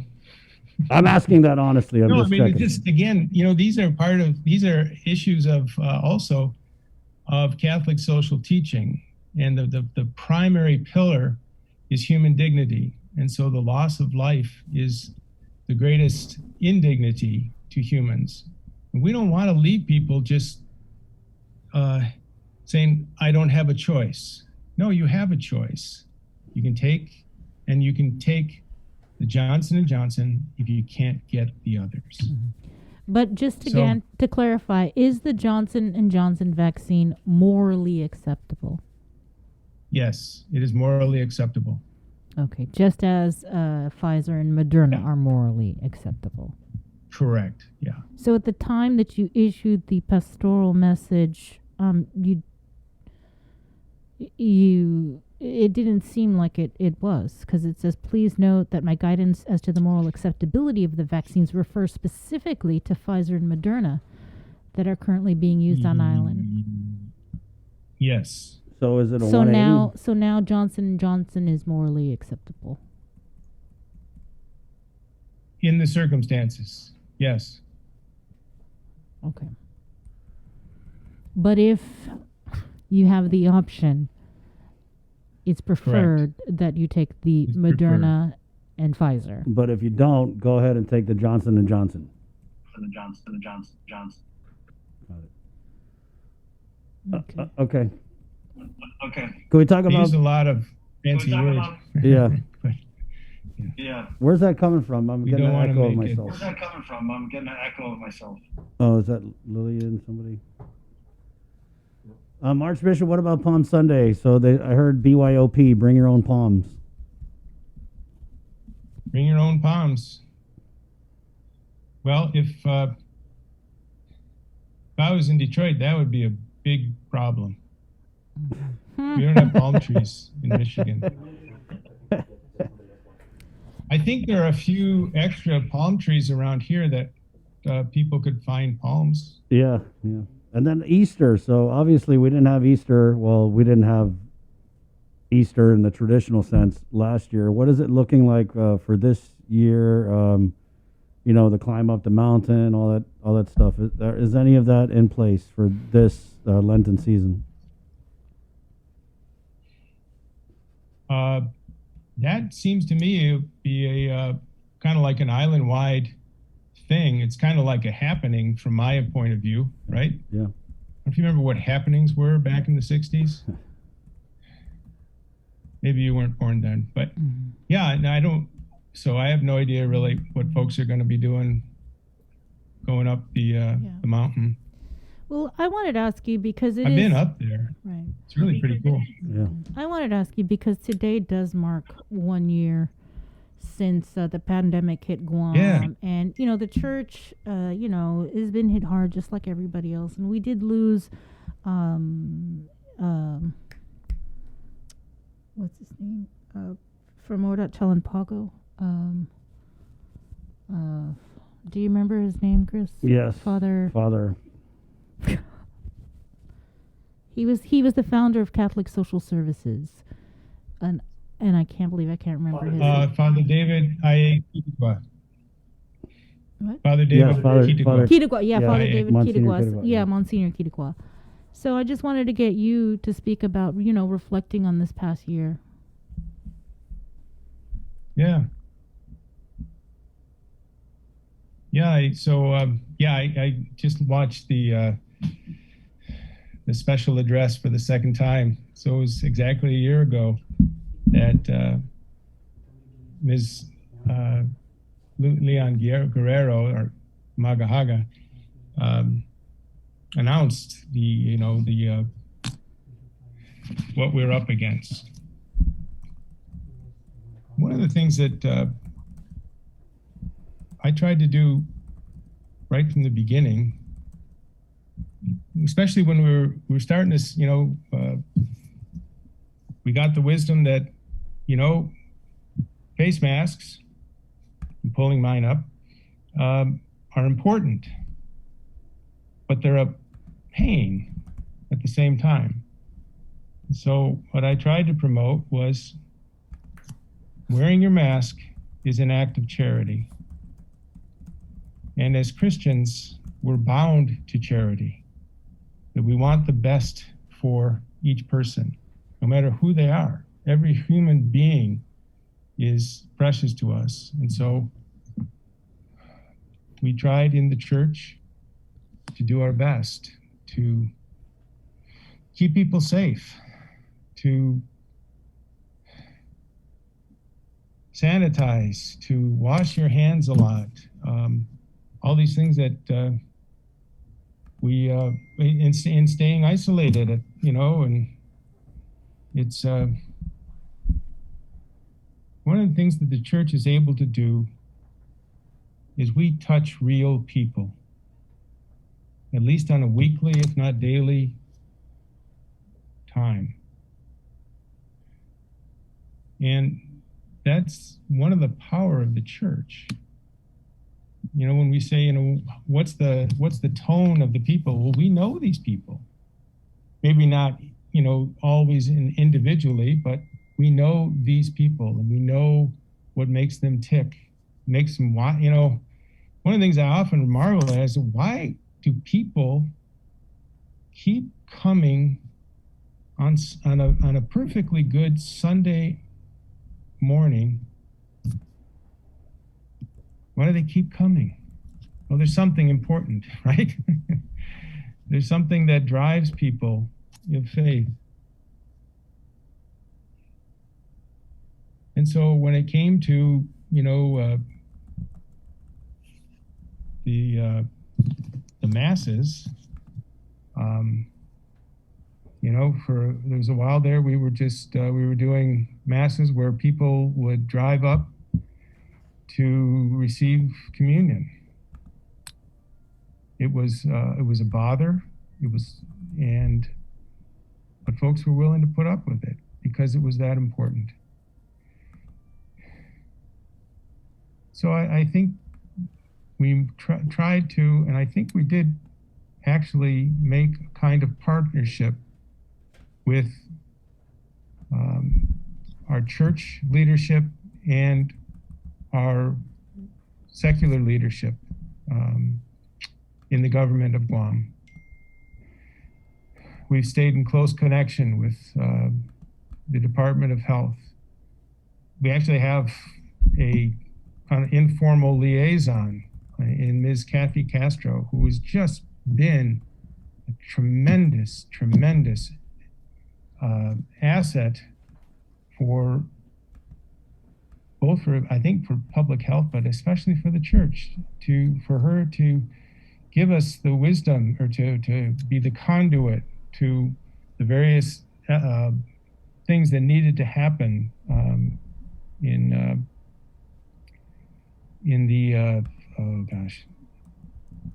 in the Department of Public Health. So that's where we started learning about sanitizing. That's where we started we started buying those radar the things you had to put up against the the temperatures that were, I'm a Luddite. I still have one of those thermometers that you stick in your mouth. But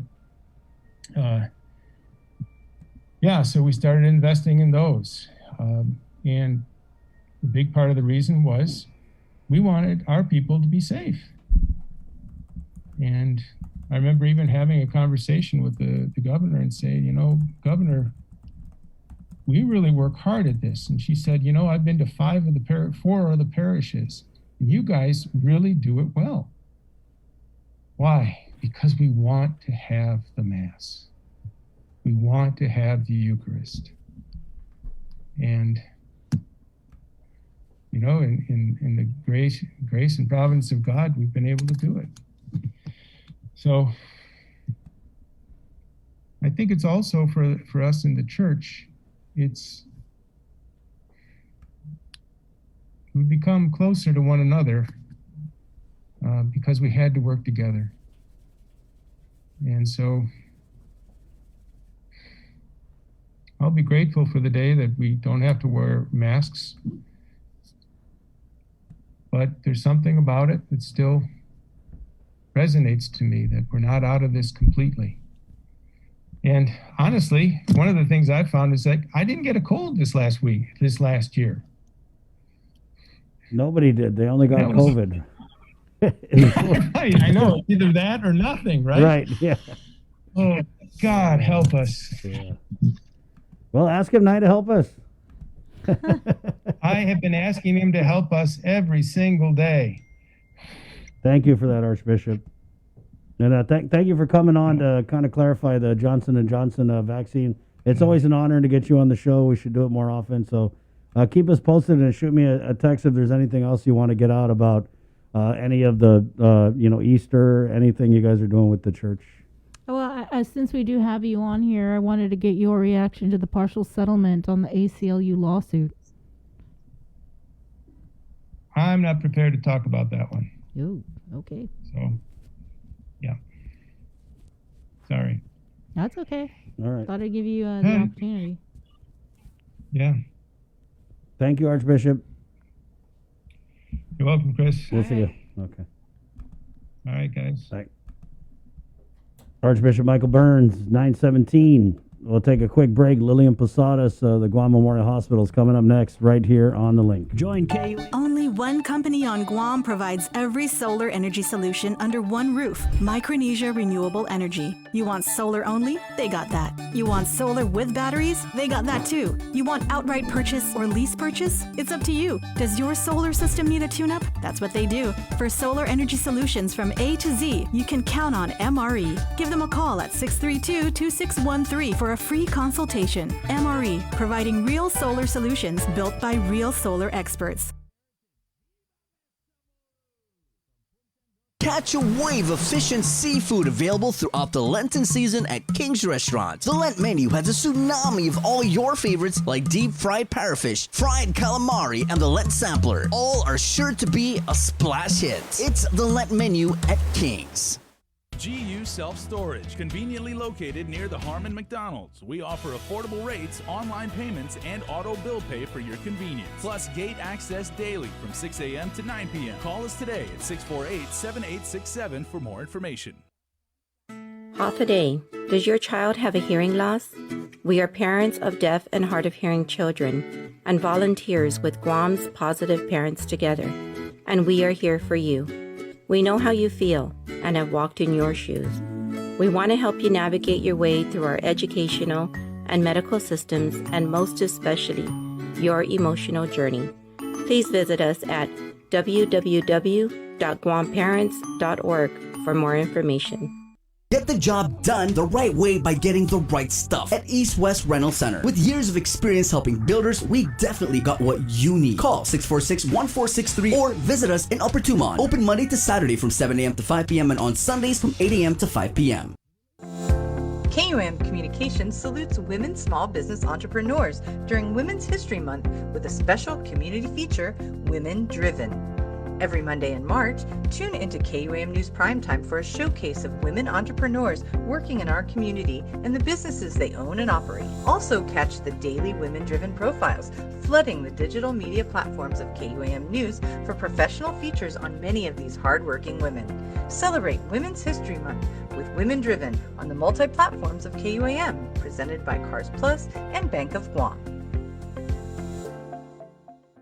Swim on in for Ruby Tuesday Seafood Sensations and enjoy your favorites from the sea in perfect time for Lent. Get hooked on lobster mac and cheese, the salmon loco moco, or the deep sea pasta. There's a bounty waiting for you on the RT Seafood Sensations menu at Ruby Tuesday Guam. This is the new way to dine in. Choose a restaurant, make your order, get your food delivered fast, safe, and reliably. Make the dash to Uno Go. uno-go.com.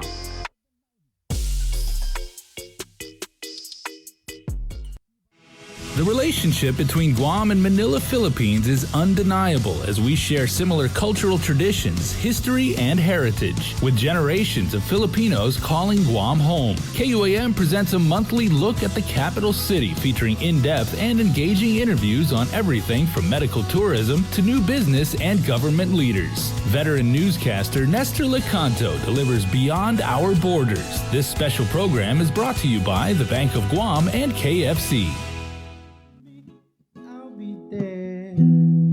It's you who's on my mind most of all the time. I'm just wondering if you'll be my lady.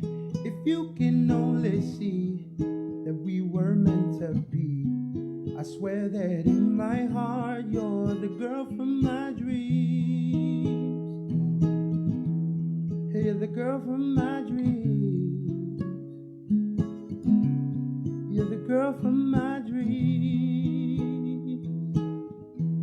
Oh, she's the girl from my dreams. Yeah, yeah. Can you stay a while? I need to know if I should just let it go. If you need me, I'll be there. When you need me, I'll be there. Can you stay a while? I need to know if I should just let it go. If you need me, I'll be there. When you need me, I'll be there. It's you who's on my mind most of all the time. I'm just wondering if you'll be my lady. If you can only see that we were meant to be. I swear that in my heart you're the girl from my dreams. Hey, you're the girl from my dreams. So, on the Johnson & Johnson vaccine, yes, disregard. That's what I would have said. Just disregard. I know I put a release out last week that you guys were talking about, but disregard. Can you stay a while? I need to know. That would have been way easier. That was a struggle. It was a struggle, definitely a struggle to watch that. So I'm not even sure Just what he said. disregard. So- Don't even bother trying to explain it because you're Okay. just going to further confuse the people. So, yeah, so let me further confuse them. Last week, they came out with a release and they're like, do not take the Johnson & Johnson vaccine because it has aborted baby fetuses in it. All right. And like the Archbishop had said, and I'm paraphrasing, it's not like they're going around like, hey, give us that baby. We need to do a COVID vaccine. These are cells that have been divided scientifically with the science going back to like 1985 or something. And there was a lot of division on this because when I Googled it over the weekend, you had one group of bishops, I think in California, who were saying, no, do not take Johnson & Johnson. But then the Pope had said it was morally acceptable to take the vaccines. And so people were kind of saying, hey, it's okay with the Pope. But I don't know if he was specifically addressing Johnson & Johnson or just the vaccines in general. Because remember, Johnson & Johnson was late to the game with their aborted baby fetus vaccine. Right, and in the pastoral message, they were saying that there was some kind of aborted cells that were used in the testing of the Moderna and Yes. Pfizer. Yeah. But it wasn't used in the development Correct. of the vaccines, They're all as using- opposed to the Johnson Right. and Johnson, which was used in everything. Yeah. And so they all are using these cells from that aborted baby back in 1985. And so they just divide them. Like, I don't know how to explain it scientifically. I just know they divide it, and then you start with one cell, and then you have like a gajillion. And so all of the vaccines have involved the use of aborted baby fetus cells. They all have, but like Bree had said, and if you Google it yourself, do your research, guys, you'll see that she's right. The Moderna and the Pfizer, there was a point where it's not involved in like the final outcome. Right, there was like and in the release from the Archdiocese, it said there was like a remote connection. So therefore it's okay, morally accepted to use Pfizer and Moderna, but in terms of Johnson & Johnson, it was, if you could choose, don't choose Johnson & Johnson, choose Moderna and Pfizer. But this And morning, the government, please get more morally accepted vaccines. right, and this morning it was basically like I said, disregard. Now he's saying that it's no longer morally what?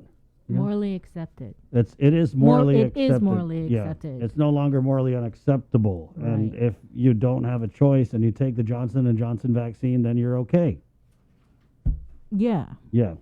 And you don't have to say 10 Hail Marys or whatever penance. I just asked for you guys. I wasn't even trying to be smart, alecky, or anything. I just wanted to know. Whatever. No, I did. I wanted to know. It's to me, it's just that's why the church should just kind of, I mean, that's something that, I mean, it's like open mouth, insert foot, So really. take whatever. Whatever is basically what Take it whatever. is. Take whatever, guys. Whatevs. They should have said that. It's whatevs. Whatever vaccine. Go ahead. Whatevs. It's whatevs. Oh, man.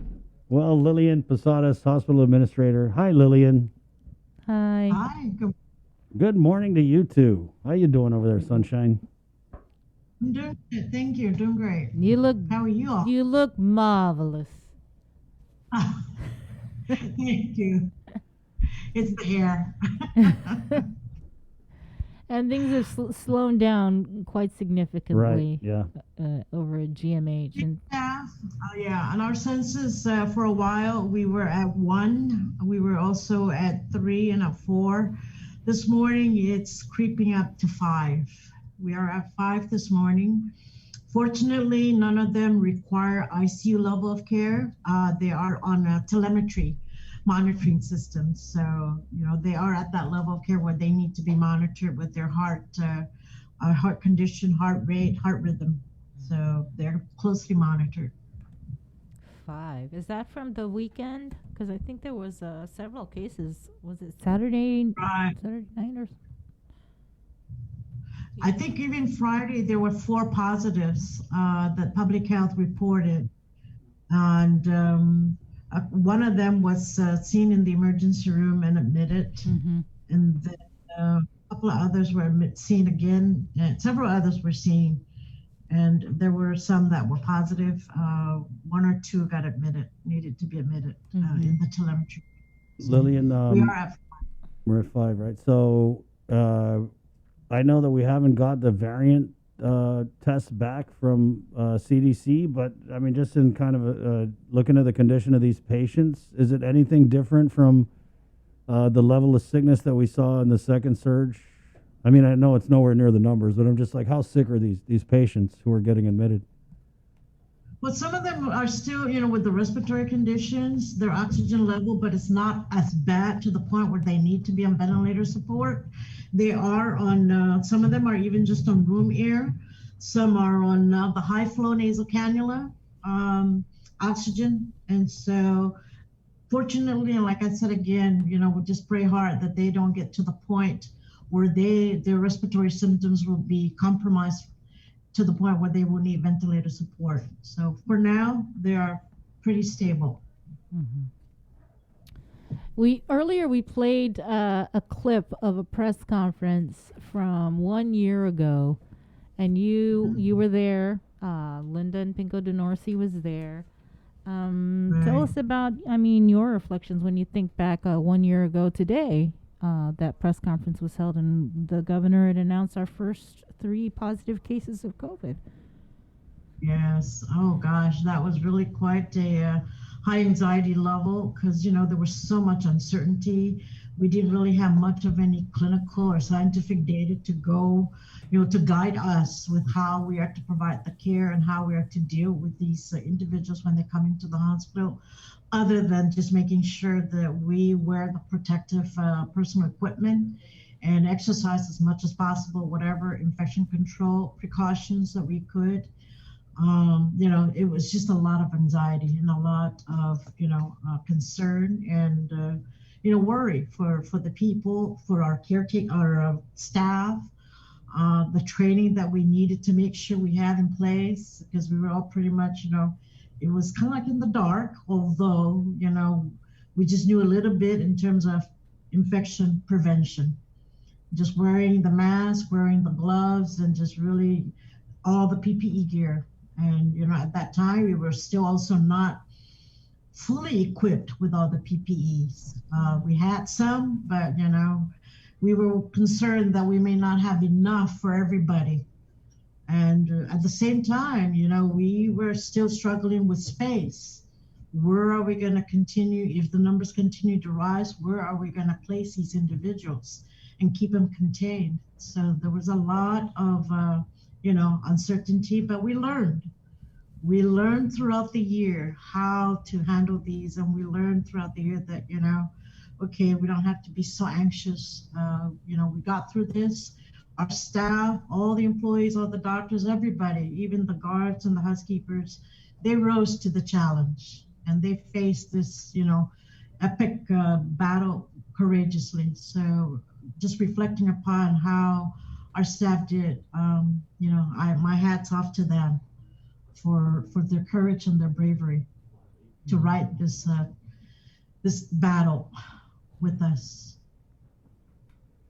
Well, I think you described it, the epic battle.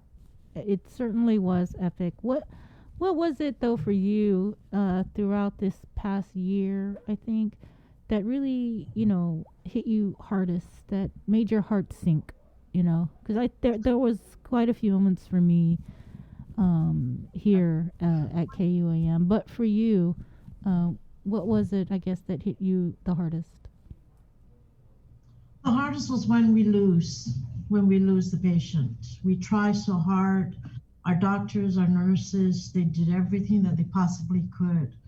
But, when we lose that battle for that individual, we couldn't save that individual. That was really very painful, very difficult, and especially for the families. Really for them, because they're the ones left with the loss, with the grief of their loved one. Mm-hmm. And so that was really the hardest, was losing a life to this COVID. Well, we're coming out, and I think even just with GMH, and we spoke with the Archbishop, because we lost Monsignor David Kitukwa.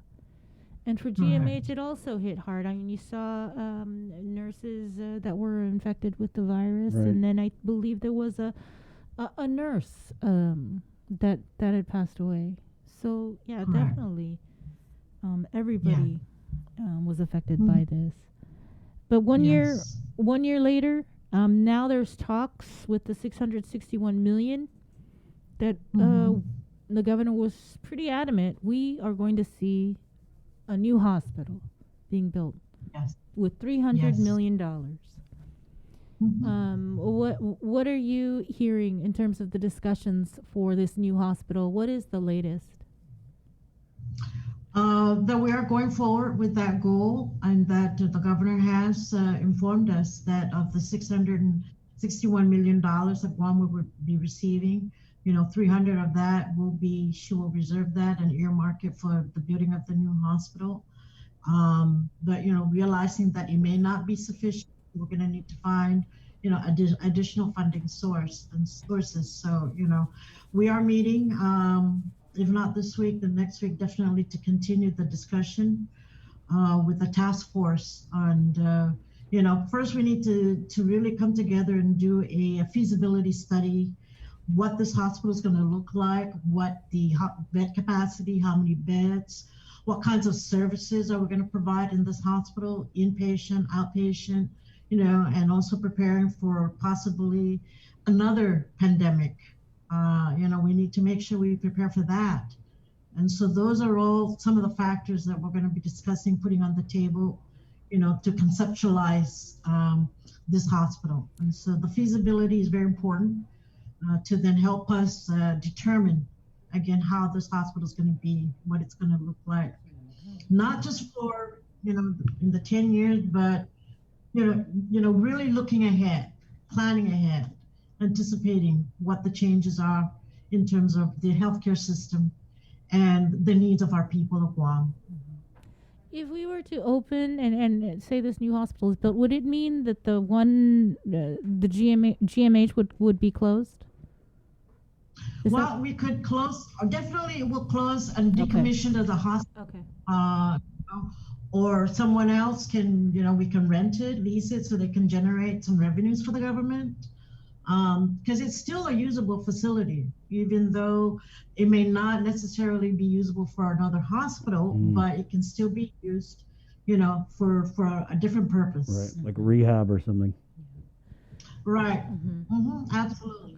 Lillian, we had Senator Moylan on earlier, and he was expressing just some concerns about the lack of details for any plan to build a new hospital.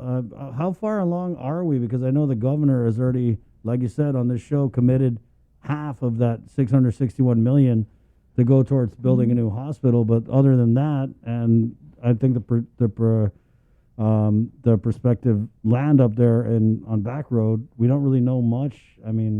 About it.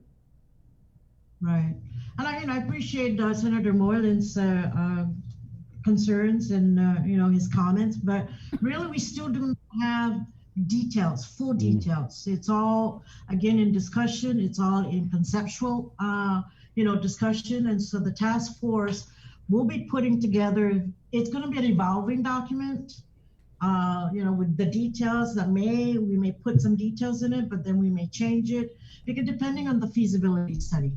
So we don't have, really specifics yet, other than the amount that the governor has earmarked, and other than the land, the estate that the governor is looking for us to build this facility. And so those are as much of the detail that we have. We don't even know how much it's going to cost. We don't know how many beds this hospital is going to be, what kinds of services we're going to provide. So those are all going to be evolving as the task force comes together and the feasibility study comes together.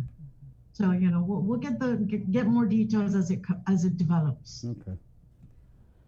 And just you mentioned, because we talked about the $300 million and more money is going to be needed. Exactly, because we keep hearing different numbers. How much is it going to cost for a new hospital total? Well, based on what we've done some research, some hospitals, and depending on the size, depending on the types of services, it can range up to $500 million, $700 million.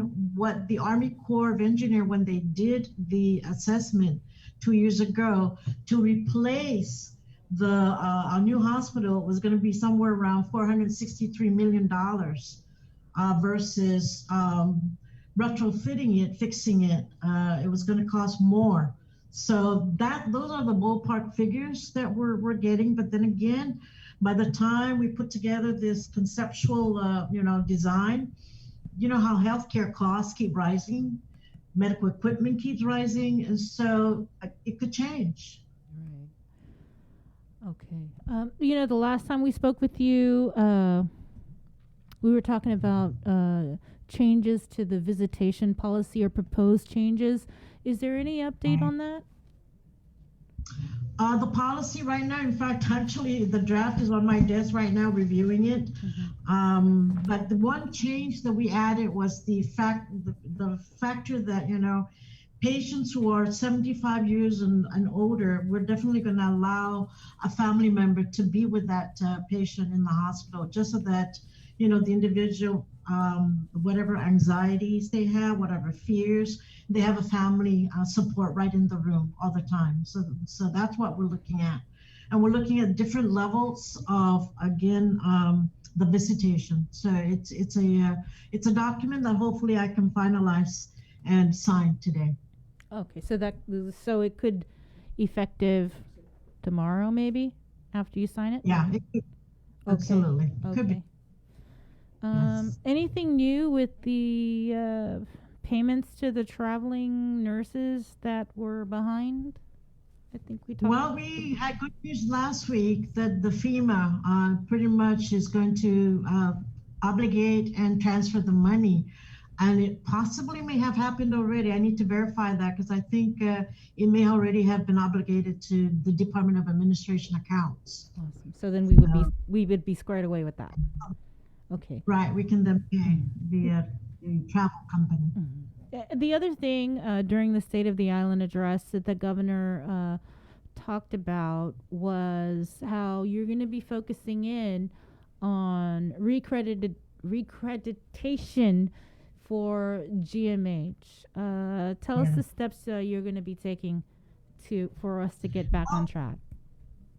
It's a major project, and so already our regulatory compliance administrator, she and her team are working together to design the roadmap of how we're going to achieve that accreditation and which accrediting organization, because it's not necessarily just the Joint Commission. There are other accrediting organizations, and so we're going to be reviewing and comparing which one will be the most cost beneficial for GMH for Guam. Because the Joint Commission accrediting organization, they're quite pricey. They charge a lot of money. And so we're going to try and see which accrediting organization, is also at the level of the CMN standards of conditions of participation, that then we can, really be synchronized with meeting those standards and meeting those accreditation regulations. So we are already pretty much, launching it. The regulatory compliance office team are already designing the roadmap towards getting that accreditation. So is it easier to get accredited with the other guys than it is or is it all the same? Is it just a matter of cost? That's what we're comparing. We're comparing, which one will meet our needs, and at the same time, which one are more doable, more realistic, more practical, that are also in line with the CMS condition of participation. But how long have we been going with the JCO accreditation organization? Well, we lost accreditation in 2018. Right. Then COVID hit, and so we had to put that aside and just focus on the COVID response. And so now, with the Joint Commission accreditation, you have to have some record of a year collecting all that record so that when they come to review, we can show that, we've been doing this for a year. So we need to have that. But, we'll see how the other accrediting organizations, what their requirements are, where there has to be documents from a year ago. Because, with COVID, things were very different. What happened to the documents? Yeah. Well, again, there are many different elements in the Joint Commission that you have to accrue: the documentation, training, the leadership, all the meetings have to be then documented, all those elements such as the environment, all of that in track. And so when we were with COVID, we were changing a lot of things to accommodate and open up rooms. And so we have that, we have the documentation, of that. So, but we're not sure if really that is what going to be the focus of the accreditation, which is basically not. It looks at a lot at the leadership. It looks a lot of the safety, patient safety, the quality, the environment, many different elements, of the standards of care under the Joint Commission. But the whatever new accreditation body we're going with, is it still going to be like the U.S. standards, or are we trying to get a third world accreditation? Well, there's international accrediting organization, and there's also global. There's a global accrediting organization, and so those are the different organizations that we are going to be comparing. Okay, so we're not necessarily bound that because we're a territory we got to get like the U.S. accreditation. No, not necessarily. I mean, we'd like to stay within the U.S., absolutely, definitely. But, if there is an international accrediting organization that is not so expensive as the Joint Commission, or that, their standards are pretty much really aligned with CMS, so those are what we're going to be looking at in terms of criteria to decide and determine which. It's kind of crazy that we're talking about cost as an issue when we're getting $661 million. Okay, but then that $661 is for the whole island of Guam, and so there are other, areas that need the funding. So at least half of that, the $300 million, is going to be then, the seed money for the new hospital. So which is great. Right, just to unpack this, Lillian, so basically we're not going to go with JCO anymore because there's certain requirements that they have in terms of documentation and costs relative to attaining accreditation. So now we're going to go with another group. We're going to go with another group that hopefully... A correction. I didn't say we're not going to go with the Joint Commission. Joint Commission is not the only accrediting organization. We're going to compare that with other accrediting organizations. Okay. Which one would be really the best for Guam, for GMH? Which is lesser costs and faster to reaccreditation? Cost is a factor that we're going to, put into the criteria in terms of determining which one will be the best. But so definitely. So the Joint Commission, the organization that we have been, GMH has been going with, right? Have we ever deviated from this Joint Commission? Have we hired any other companies in the past to do accreditation? Has it always been JCO? It's always been joint. Yeah, the Joint Commission. It's always been the Joint Commission, and maybe back then that was the choice. That was by the leaders back then. Now that we are very much aware of different accrediting organizations, we want to also take a look at those. Okay. Anything new with the skilled nursing facility? We're going to be moving the residents back to that facility, so we're getting it prepped up. We're going to, use it for what it was originally intended as a long-term care facility, and so that's our direction now, is to move the SNU residents back to their original site. When are they moving back? Well, we're still preparing it, and we also need to inform the residents and their families and the resident council ombudsman. We need to make sure we communicate all this to them. Like this week, there is the move? Or? This month. Definitely this. Okay. Yes. And what about the designs? I think we were talking about, because we were going to prepare for use in the future if need be as an alternate care facility, and FEMA, I believe, provided money for and the we're still moving in that direction as well, getting it prepared so that it can be switch ready. If in the event we have another surge or another pandemic, that facility is the alternate care facility. That will be then a isolation facility. Yes, we're still moving that path. But in the meantime, we're using it also for the long-term care facility for these SNU residents. Yes. But in terms of any contracts or anything that were signed to start any work at the SNF? Has that begun, or we're still in like the design kind of phase? Any phase, yes. Particularly for one of the wings to make it really switch ready and getting it all ready for with negative air pressure, the AHU, all of that. Yes. And just as so I can remember this, so FEMA provided $15 million for the transition to or work to become a alternate care facility, correct? Okay, yeah. FEMA approved and obligated already the 15 million. All right. Anything else, Lillian, before we let you go? Yeah, what's the juice, Lillian? Give us the juice. Come on. I don't have any juice, just facts. There you go. Well, you look good. Yeah. Thank you. You take care, everybody. Take it easy, Lillian. Happy anniversary. Bye-bye. Okay, so Stay safe. 9:49. Really quick break, and we're coming back with Gerard Affleguy of the Affleguy Collection next, right here on the link. It's 9:48. Good morning. Swim on in for Ruby Tuesday Seafood Sensations and enjoy your favorites from the sea in perfect time for Lent. Get hooked on lobster mac and cheese, the salmon loco moco, or the deep sea pasta. There's a bounty waiting for you on the RT Seafood Sensations menu at Ruby Tuesday Guam. Dinner in a snap. You don't even have to leave the couch. Fast, safe, reliable delivery. Make the dash to Uno Go now. uno-go.com or download at the App Store today.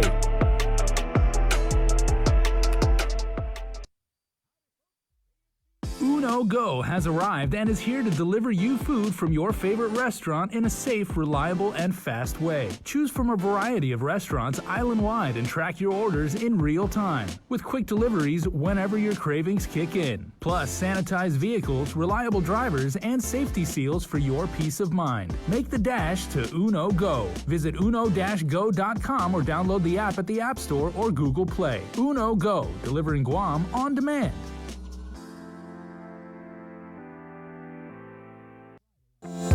KUAM Communications salutes women small business entrepreneurs during Women's History Month with a special community feature, Women Driven.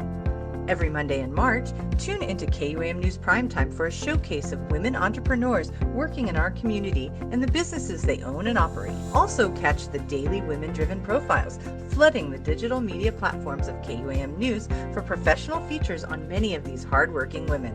Celebrate Women's History Month with Women Driven on the multi-platforms of KUAM, presented by Cars Plus and Bank of Guam. Catch a wave of fish and seafood available throughout the Lenten season at King's Restaurants. The Lent menu has a tsunami of all your favorites like deep fried parrotfish, fried calamari, and the Lent sampler. All are sure to be a splash hit. It's the Lent menu at King's.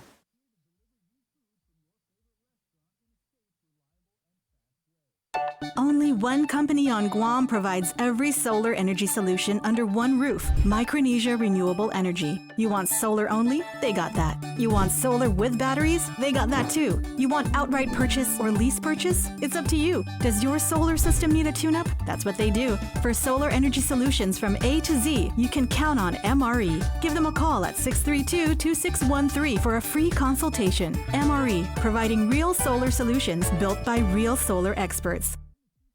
Get the job done the right way by getting the right stuff at East West Rental Center. With years of experience helping builders, we definitely got what you need. Call 646-1463 or visit us in Upper Tumon. Open Monday to Saturday from 7 a.m. to 5 p.m. and on Sundays from 8 a.m. to 5 p.m. GU Self-Storage, conveniently located near the Harmon McDonald's. We offer affordable rates, online payments, and auto bill pay for your convenience. Plus gate access daily from 6 a.m. to 9 p.m. Call us today at 648-7867 for more information. Half a day. Does your child have a hearing loss? We are parents of deaf and hard of hearing children and volunteers with Guam's Positive Parents Together, and we are here for you. We know how you feel and have walked in your shoes. We want to help you navigate your way through our educational and medical systems, and most especially, your emotional journey. Please visit us at www.guamparents.org for more information. The relationship between Guam and Manila, Philippines is undeniable as we share similar cultural traditions, history, and heritage, with generations of Filipinos calling Guam home. KUAM presents a monthly look at the capital city featuring in-depth and engaging interviews on everything from medical tourism to new business and government leaders. Veteran newscaster Nestor Lecanto delivers Beyond Our Borders. This special program is brought to you by the Bank of Guam and KFC. Keep you on the low, don't want nobody to know where you're coming from. And I can't have it, boy, it's been too long. Want you here where you belong with me. You're my bad habit, keep you on the low, don't want nobody to know where you're coming from. When I can't have it, boy, it's been too long. Want you here where you belong with me. Hey, good morning. The Link 953. Let's head into the Zoom room where we have Gerard and Mary Affligui of the Affligui collection. Good morning. Hey, good morning. Half a day from snowy Colorado. Ooh. How's that, Jay? Wow. I just want you to run outside and kick that branch one time. Do some angels. Angels. Trust me, my wife wants me to go out there and kick the branch because she said it's gonna break. So I know we're You probably don't know, but there's a winter storm that delayed thousands of flights here in Denver's International Airport. Wow. And the storm goes all the way up to Wyoming, and it's heading towards Chicago, from what we understand. And so you guys are kind of like in South Denver at the bottom end of the storm. Obviously, it's brought a lot of snow, but I don't know anything about Denver weather. Is this like a lot of snow for this time of year or what? Well, it's a lot of snow for Denver.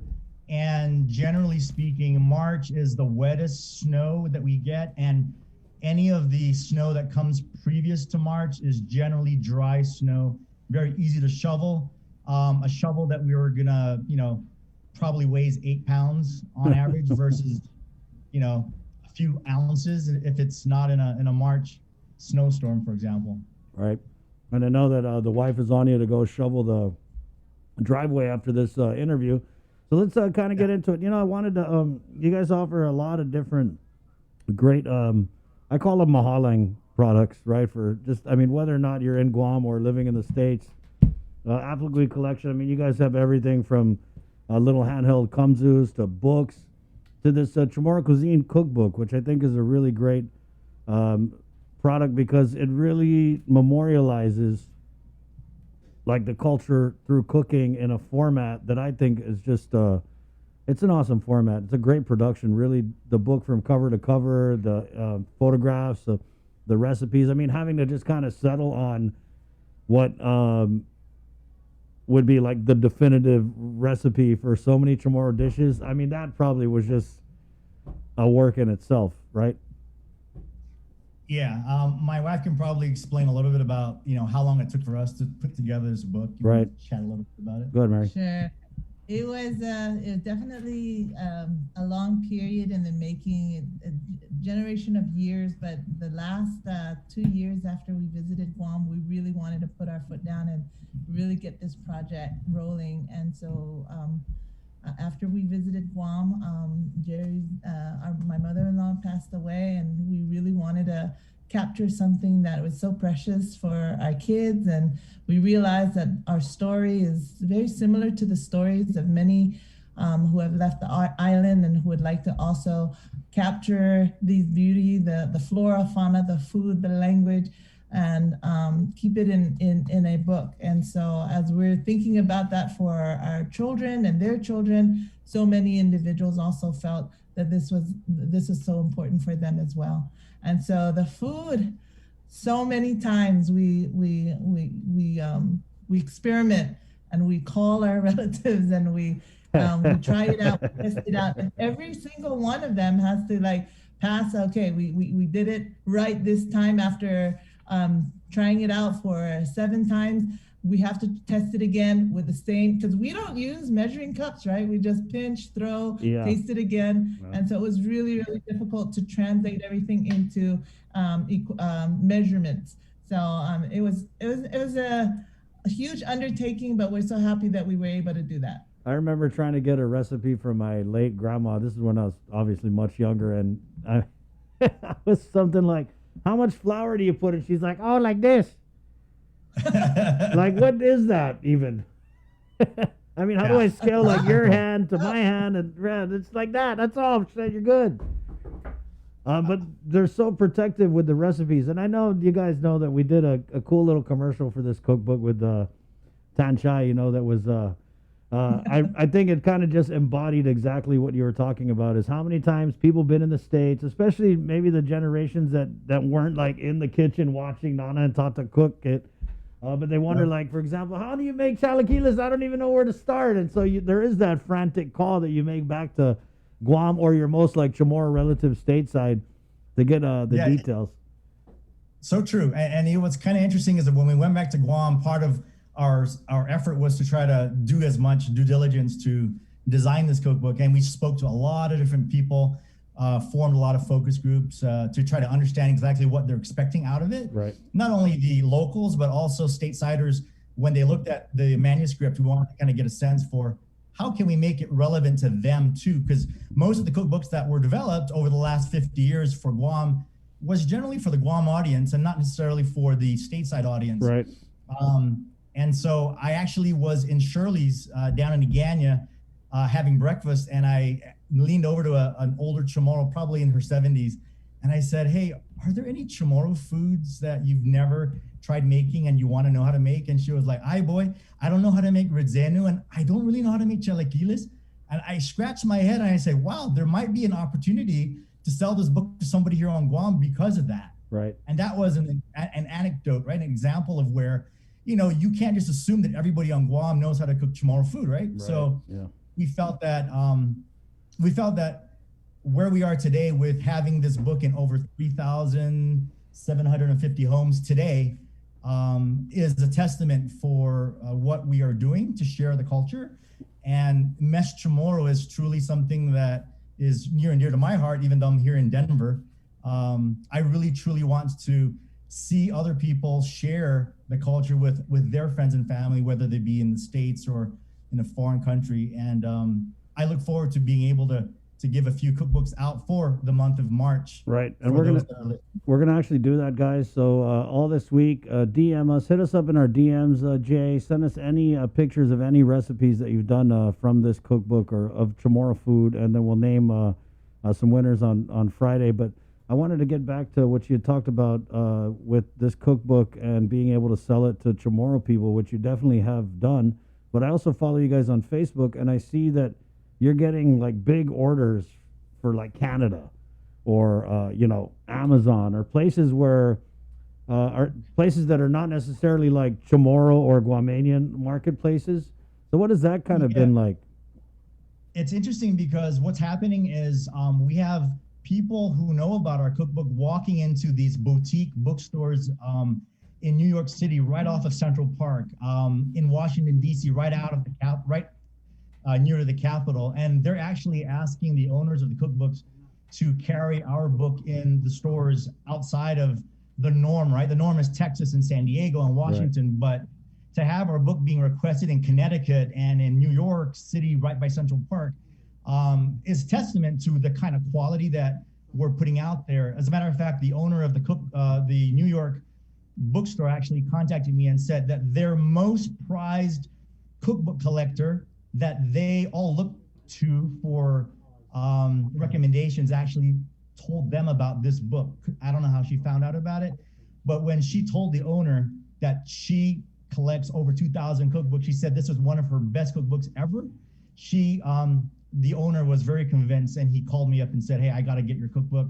And so they've been ordering from us regularly because they're selling out every time we send it to them in New York. That's cool. And like I said, I mean, this was just, I felt like it was really wide open for the taking, because we have had other cookbooks, locally in the past. But I mean, we're talking like the old one, Jay, with the spiral binding on the side. I forget which one that is. You know the one I'm talking about, right? Yeah. So this was kind of something like, you kind of think like, damn, it hasn't been like a Chamorro cookbook in like that long. So really a slam dunk, and just the production of it too. And I want to go back to that. It is definitely a far cry from a spiral bound spine. This is like pretty high end, man. I don't know if this is going to come out looking like it's opposite. It's not mirrored. I don't No, know. it's good. It's good. You're good. So I just want to let you know that right now we're actually working with a group out of India that is a partner with Oxford Press, and they're working to help us to get our book digitized as a picture book, because our book is very colorful, as you can see, and we don't want it as an EPUB book because we're going to lose a lot of the formatting. So we're working with a partner to be able to get this book as an ebook for the Kindle platform and the iBooks platform for Apple. And that's our next progression to get this book in the hands of people that are English speaking worldwide. And that's the next level that we're moving towards. Well, that's a dream come true for Jason. A cookbook on a Kindle, Jay. There you go. Wow. No, I was gonna say, like, like Gerard and Mary, the dimensions of the book, and like the use of imagery and the rich colors and everything like that. I mean, it doubles equally well as like a coffee table book. Yeah, I mean, it is such a conversation piece. Yeah. Yeah, we've heard that from over 24 people, that this definitely in their minds is a coffee table book, and a lot of people actually have it in their kitchen propped up as a centerpiece. But don't touch it. That's like one of my aunties was like, don't even open it, don't touch it, don't even look at it. Oh yeah, because your auntie would always know. Boy, I know that's open to page 47. Right. If I ever see on any other page, you're gonna get it. So we're gonna give away a few this week, Gerard. Let's get out your info with the website, and maybe a little bit about the other products that you guys sell that maybe you want to turn people on to. Yeah, so on GerardAthleteCollection.com or even ChamorroCuisine.com. You can go there. We've got coconut graters that are made out of aluminum. They don't have legs. We've got Finadeni bowls with covers. I saw that. Nice. We do really, really well with the Finadeni bowls with covers. People love them. They're just they're one of those things that people just want to own for their own homes. Yeah. We've got thousands of products that we sell, a lot of children's books. And I'm really happy to say that it looks like the market in Guam is opening up, because we're getting the retailers ordering from us now. So we're actually shipping a lot of stuff tomorrow. And as of last week, we sent some stuff out to retailers in Guam. So it looks like the things are actually picking up back in Guam, which is exciting to hear. Yeah, Gerard, we got some comments here on Facebook Live, and people are saying they've already been gifted your book by friends of theirs. I appreciate that. I appreciate it a lot. We appreciate it a lot. I think one of the biggest things I wanted to say, Jason and Chris, is that when we went back to Guam to take care of my mom, who was really frail for about 9 weeks, we saw the culture. And mind you, we lived in Guam. I mean, not too long ago. But when we went back, we saw the culture in action, and we saw the giving attitude. We saw the Inazuda spirit. And when we left Guam after we buried my mom, we said, we have to somehow frame this culture the way it needs to be framed in a book so that we can share it with the world, because our story needs to be told, and it can be told over and over again in different ways. We just felt like we had an opportunity to tell it in our way. And I think that if it wasn't for the tragedy that we had to experience with my mom, we would not have been showered with the love and the compassion and the giving nature of all kinds of people, neighbors and friends and family and strangers. It was just truly very, very impactful for us. And that was really the impetus behind this book. Gerard, let me ask you this last question here, because I remember years ago seeing, I know it was one of the kids' book in a bookstore, and flipping it over and seeing that, the Affligwe collection, right? And I'm pretty sure that you had your humble beginnings, but did you ever kind of envision that it would become what it is today, where you're just offering a lot of different products? Because, I mean, it started out, I want to say, kind of small, and now, like you said, you got Kumsas, you got Finadeni bowls, you got all kinds of stuff. Yeah, I think when we started out the business in 2012, my wife probably didn't realize what we were getting into. Today, I think I want to say close to maybe 30 to 40,000 products are out there all across the nation. And I think it's a testament to the fact that locals and people who are connected to the island really are looking for things to connect with. And I think we hit a nerve with people, and we're very happy and we're very happy that we've got the kind of support that we got from, people in Guam and Saipan, as well as across the nation. So we really appreciate it. I want to say thank you to everybody. Thank you. Thank you, Mary. Thank you, Gerard, for your time here. And we'll get you on Friday to give away these cookbooks, if that's cool with you guys. If you're not snowed in. We got 4 cookbooks. We're going to give away about $250 worth. And so we look forward to jumping back on Friday. Thank you, Gerard. Thursday our time. Yes. Thursday your time, Friday our time. Yep. Yeah. Yes. Don't come on Saturday because nobody's going to be here. All right. Thank you, Gerard and Mary. There you go. Right, Can we get that snow cam one more time? And there you go. Wow. That is very, very beautiful. I mean, that's picturesque right there, but I got to admit, I would rather sweat than freeze. Yeah. That's like the coldest love seat ever right there. Yep. No, Gerard, that is a fantastic jacket you've got on. I mean, I'm sure it's incredibly comfortable and everything like that, but I could never give up my shorts. Well, if you really want to see what I'm wearing down, yeah, actually wearing. Yeah. Yeah, you're not gonna be caught with a jacket like that in the middle of Tamooning. I can pretty much guarantee. Either that or you're not happy. You're gonna pass out by the time you hit like GPO. I mean, if you do wear one of those here, people are gonna be like, "Hey, you're making me hot. Take that off."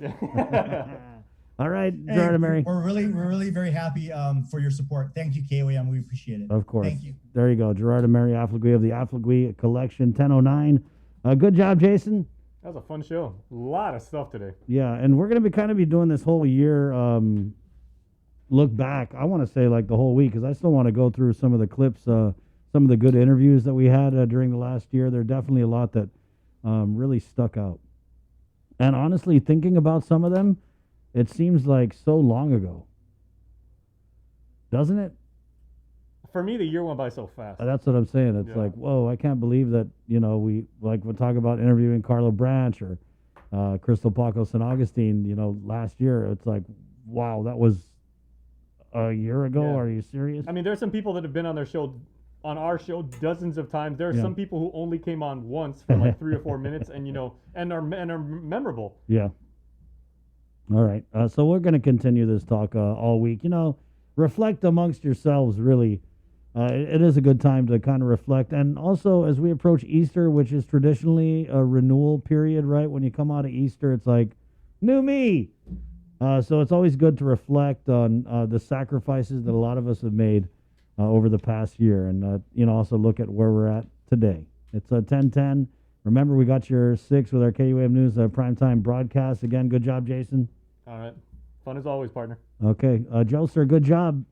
There you go. Joser's happy to celebrate 1 year of The Link, the show formerly known as Containing COVID. All right, 10:11, guys, we'll leave you with this one. Let's go all the way down to Humatek, where Michelle Uggan is going to perform this Hogumamis, because you are. All right, Guam, my name is Chris. Hasta. Adios! Okay.